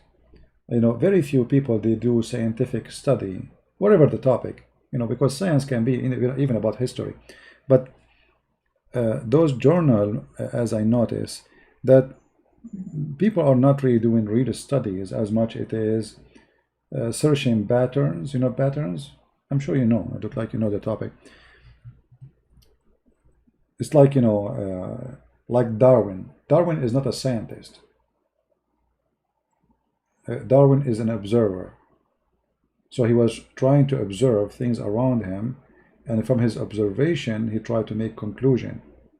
And most likely his conclusion is wrong. So there is people who they make real research, and there is people who try to copy other people's search, and there is people who do their own observation, and they come with their own, like they say, they discover such a kind of pattern happen, or repeated pattern, and they say this is science. But the fact, this is not really science.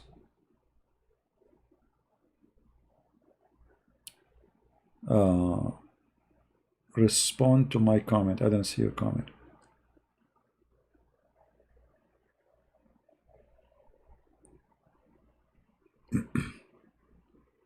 Yeah, you know, people, they like now, you see, is our science collapse with Corona. Suddenly, all the scientists we have, they cannot even find out how this virus works. And this is telling you that it is a science of patterns, not science of knowledge. So what they do, they try to study the pattern of the virus behavior. You know what I mean? It's observation science, which means it's not really a science. It's just like watching how the rabbit jump. And then we learn that the rabbit, he jumped like this. And then we learn that the rabbit, he liked to eat carrot. So now we knew how we can get the rabbit. You know what I mean? That is not science. What they do have is kind of a practice of patterns, watching patterns happen. If we use this medicine with this virus, what will happen? We try it. It doesn't work, we try something else. So this is not science. But they call it science.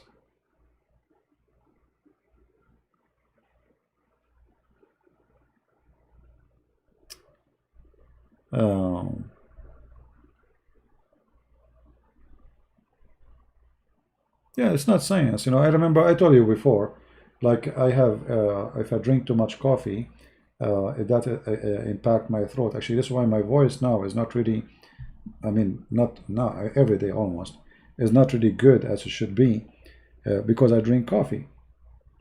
But in, I think, the year 2010, something like that, my voice totally disappeared. Once I woke up in the morning, I can't even talk.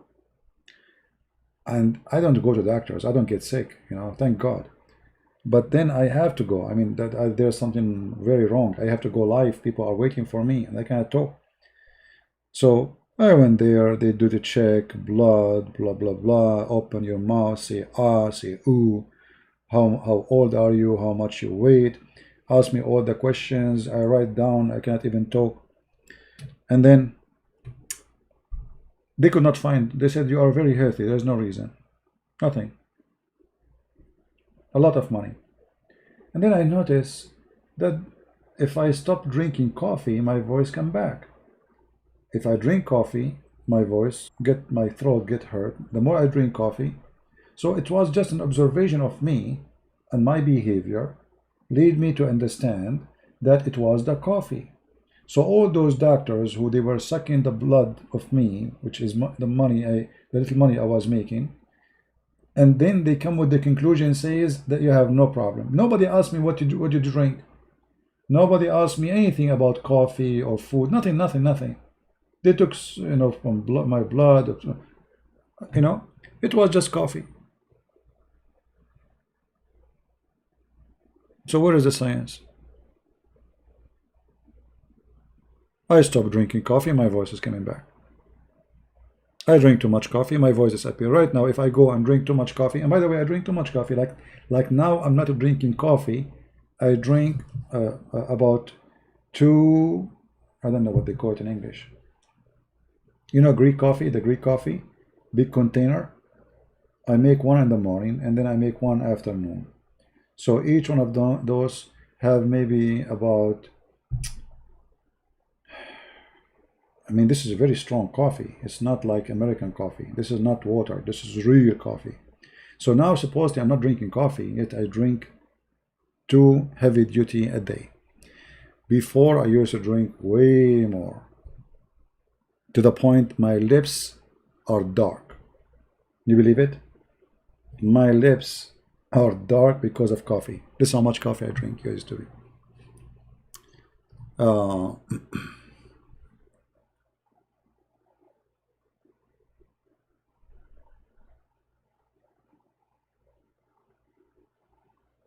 أم فضل.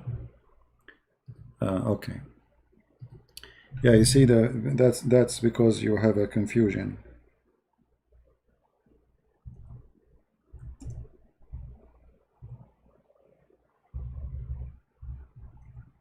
You can ask me next time we'll go live on air so we can put the reference in the screen.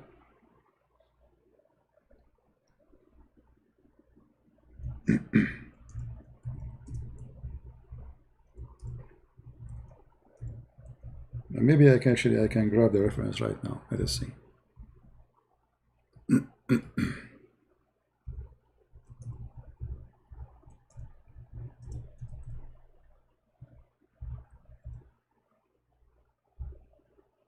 I hate it when I type and I'm typing in English when I'm searching in Arabic.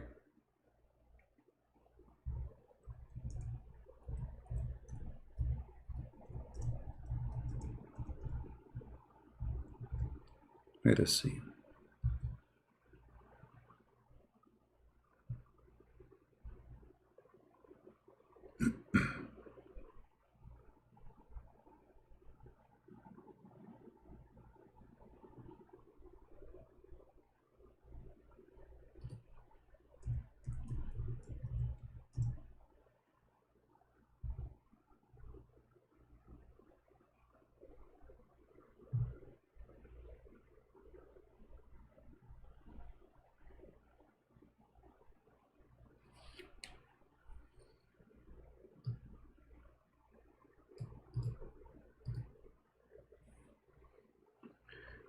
All right.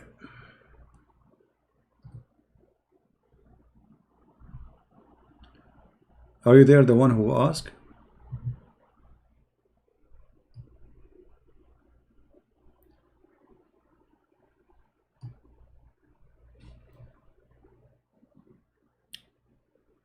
You have a wrong understanding.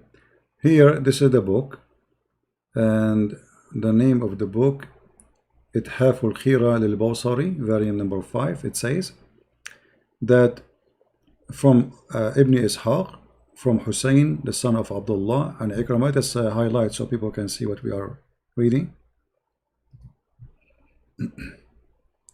That the Messenger of Allah, you see here it says, from Ibn Abbas, from al-Fadl, bint al-Harith. al-Fadl is the one reporting the story, the daughter of al-Harith, that Allah Messenger, when he saw Habiba وهي فوق الفطيم فقال لأن بلغت بنية العباس هذه وأنا حي لا أتزوجنها.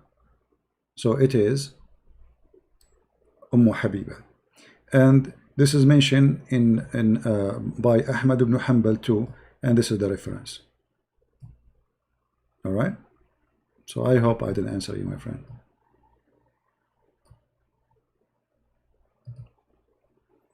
All right.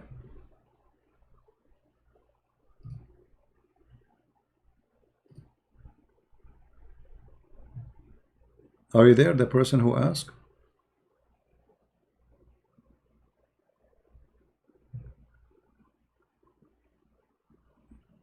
Did you see the reference? Yeah, so we know I don't say things unless I'm sure from it.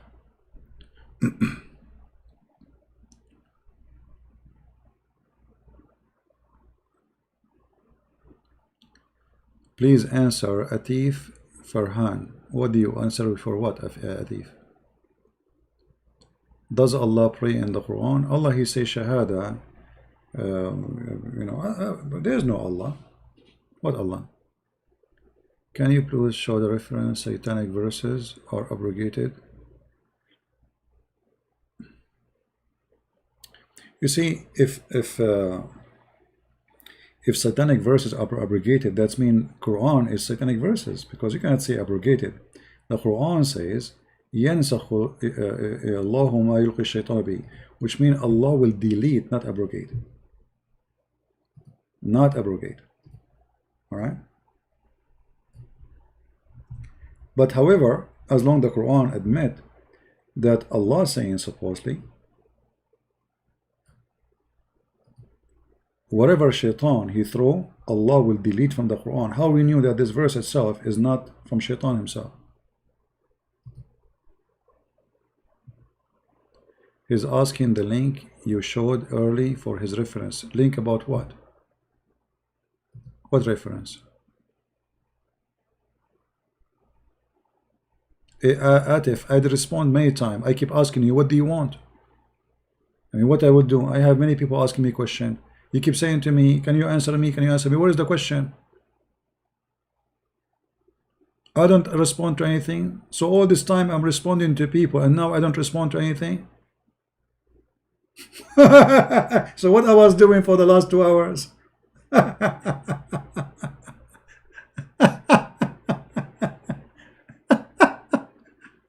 Unbelievable. You know, some people, they are like kids. They think I'm their waiter, and I see nothing but them. We have 700 people. They are texting, and I'm watching the chat, looking for reference, answering this guy and that guy, and now you are complaining. Go, leave. Don't come here.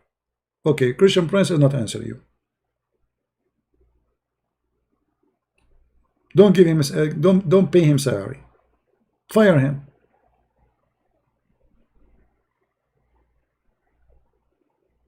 What I can do? Can you please share replacement, if any, because what delete he bring better? Yeah, that is that different verse, but he was asking about the satanic verses. But you see here the verse saying that whatever shaitan he throw in the mouth of Muhammad, Allah will take it off. But that's mean. I answered him about al-Fadi. What Fadi? I showed him it's Habiba. So what I did in the screen? Oh, you mean the guy who was asking for reference?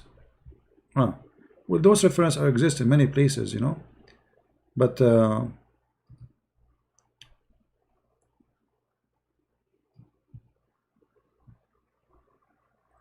let me see if, because this is Google book, and Google book you cannot use Google translation to translate. Let me see.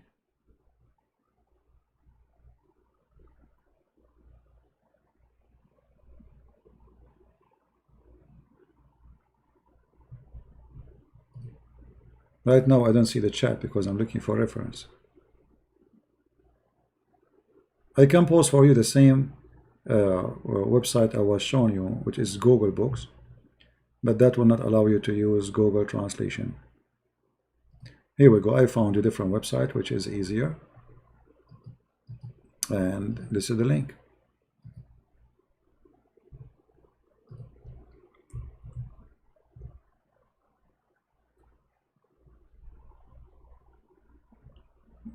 All right.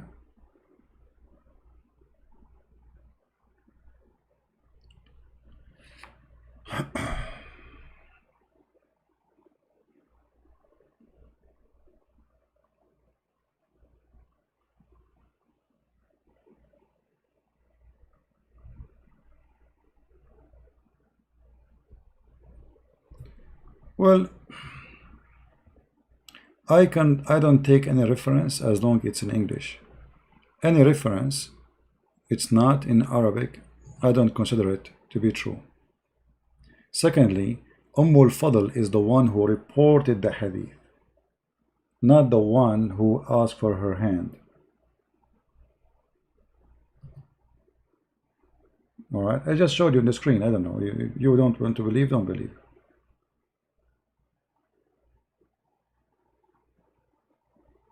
All right.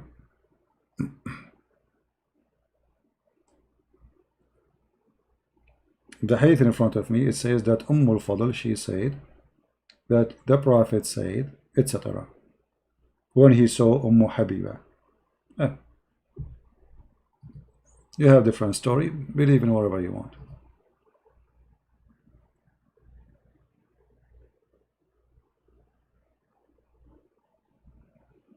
Muslim books, by the way, are confusing books. So I understand that you might have, you know, you might have different understanding, especially the way those books are written. But for me, what I know, it is Habiba. Maybe you have a better knowledge than mine.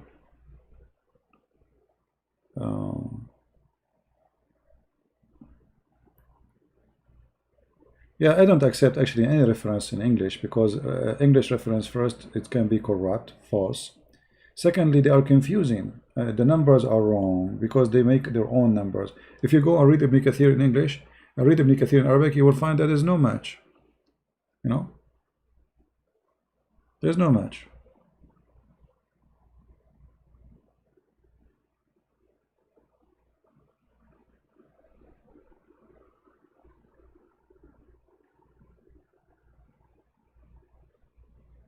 No, Muslims have many resource of stories. As an example, depend in your sect. Each sect have different story for the same story. Even the names change. The same as Muhammad. As an example, Muhammad, he could not quote even once correct name.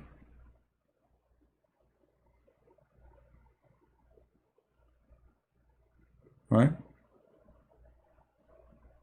Yeah, there is many. I mean, I just showed you one reference, but doesn't mean this is the only reference. There's tons of books speaking about that. Right? This is just one reference of many reference. There's endless numbers of books.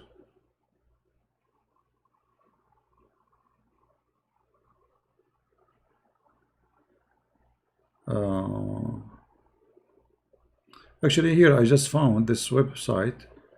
Look like it's a translation, Google translation for a link. I just click in it. Here we go. Let me send it for you.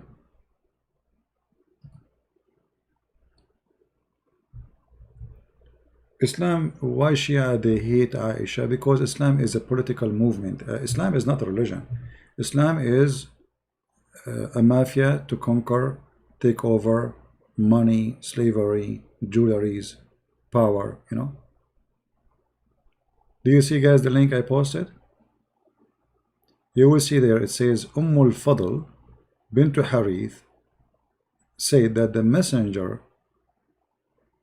saw Habiba ibn Abbas, bint Abbas. Bint means the daughter, who is above Al-Fatim, which means she is just finished suckling. And he said, if she live, if I live, I will marry her.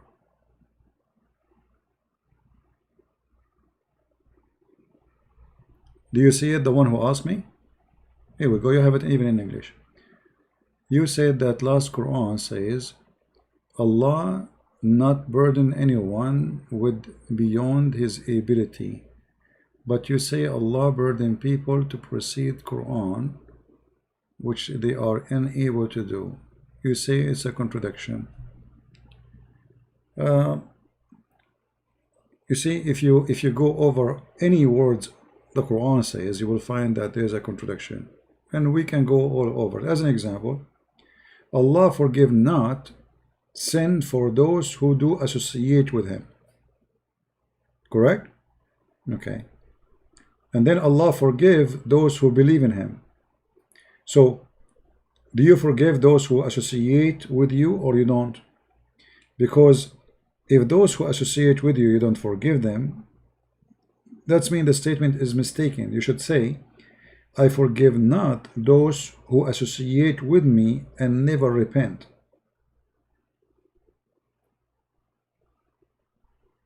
So if you say I forgive those, I don't forgive those who associate, and then I forgive those who associate, which one is the one to follow? As an example, most of those Muslims who follow Muhammad later, they were, associating with Allah. So you forgive or you don't. So depends how deep you want to think about any statement he say. But for me, I focus always in big issues. You know what I mean? Because Muslims, they can go around those things.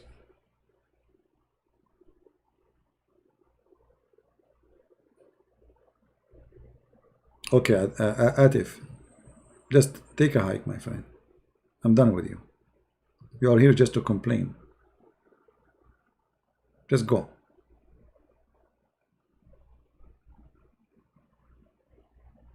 No, I don't want to see him no more. I'm done with this guy.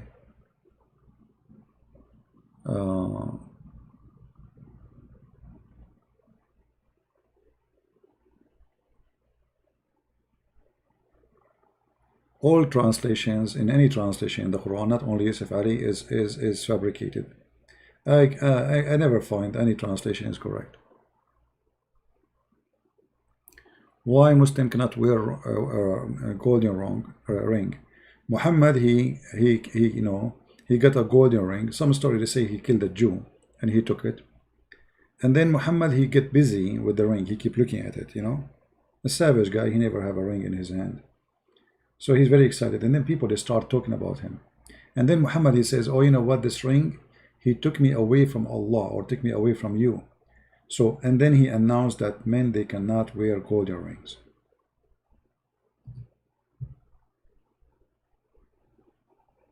And the question here, why Allah did not say such a thing? I mean, where Muhammad he come with this?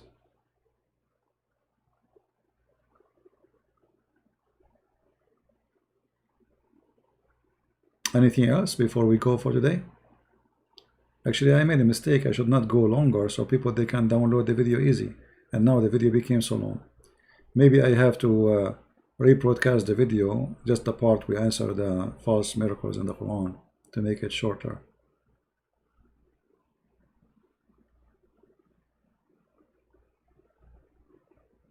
Anything else?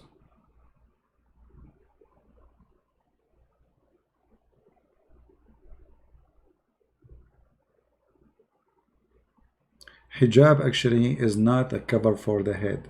Hijab is a curtain. See, mistakenly, Muslims, they are the last one to know. Hijab never was something you put in the head. You know, if you go right now in the Quran and you type the word hijab, what you will see? Curtain. Read chapter 7, verse number 46. And between them, there's a curtain.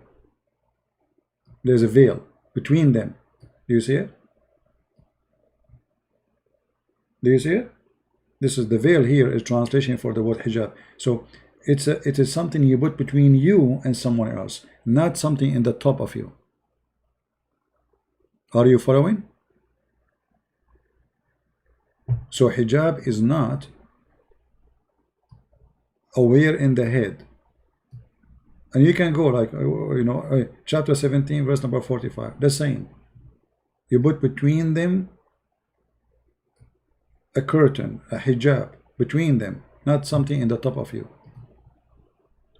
Chapter 19, verse number 17. Suppose this is about Mary, the mother of Christ. She placed a screen herself, a curtain. This is hijab. So she was behind the curtain, so they didn't see her. So all of this, and even you see Allah himself, he have a hijab. Chapter 42, verse number 51. Allah never speak to anyone except from behind a curtain. You see it? We mentioned that many times about Muhammad death. It's okay, guys. Today, you know, like we are finished for today. Maybe tomorrow, or when we go live on air again, ask me those questions. I will be happy to give you more reference. Because, you know, as you know, I mean, this is really endless. However, for me, I always have a pleasure to speak to all of you. Forgive me if sometimes I lose my patience, because this is really need a lot of patience. Because imagine you say the same thing always, and then the people ask you the same question again. I mean, you give reference yesterday, and then the second day they ask you for the same question. Sometimes even the same day, in the same minutes, people, they say he did not answer us, as you just saw. You need a lot of patience. And whenever you do, people are not happy. I don't know what to do. However, I'm really grateful for all of you. Those who like me and those who don't like me, it's okay. For me, it's very important that I am sharing the truth, and the truth will set you free. I'm doing this to the Lord, and He is doing it to you. Which means the good thing is coming from the Lord, not from me. For me, I'm just a human being who do bad and good. Sometimes I do bad more than the good. Sometimes I do good more than the bad. However, whatever good is coming to you from the Lord, not from me. The Lord, He uses the one He chooses, and it's up to you to use it as you wish. The Lord, He says, for free you took, for free you give. And if we have little knowledge to share with you, I will be happy always to share it. And what I have is very little compared to what is in this world. You know, maybe the Lord, He wants me to be a person to guard the truth, in front of the cult of Islam so your children will not be deceived. And I hope that soon we will have more and more people who they can do what I am doing and even better. And why not? The Lord who created me, he can create way better than me. I am no one. And he can make somebody who come with an amazing knowledge, as long as the knowledge is used for his good to help people, that will be wonderful, and we should support that person. So I say thank you for all of you. I pray that the Lord will open the eyes of the Muslims to see the truth, and the truth always will prevail. Don't never be worried about we as a Christians. Maybe some of you saying, oh, you know, Islam might take over. Islam will never take over anything, because Islam does not exist. What you see today is Muslims fabricating their own Islam. Islam, the true Islam, does not exist. Not a single Muslim country want to practice Islam. Not even in Saudi Arabia. Look around you, my friend. Where is Islam? It does not exist. Islam, if there is no government, there is no Islam. And all the Islamic government are not Islamic. Because as long as they don't have Sharia Allah and 100% Sharia Allah, not 5%, it means Islam is not exist. So Islam is not really, I'm not really worried about Islam taking over anything. Islam is a joke. Islam is destroyed. Islam is millions of sects. Each one of them is opposing each other. And they are killing each other as we speak. And the house of the devil is divided. And the devil, he conquered himself. For me, I'm just helping you so you will not be deceived and your children will not be fooled. If you sit with your child, you can teach him, you can give him some important, priceless information. Maybe because you don't speak Arabic, maybe because you did not learn. I mean, it's not your fault. For me, oh, maybe, you know, I grew up in the Middle East, I speak Arabic. If I don't know Arabic, I will not know any of this. The key point of all what I know is the Arabic language. If I don't know Arabic, I will be dependent in translation, and most of it is false and fabrication. So the Lord, he used someone from the Arab to help those who they are not from the Arab, so they cannot be deceived by the devil of the Arab, Muhammad. Thank you. May the Lord bless you, and until we see you soon again. Christ is Lord, Islam is false. Have a good day.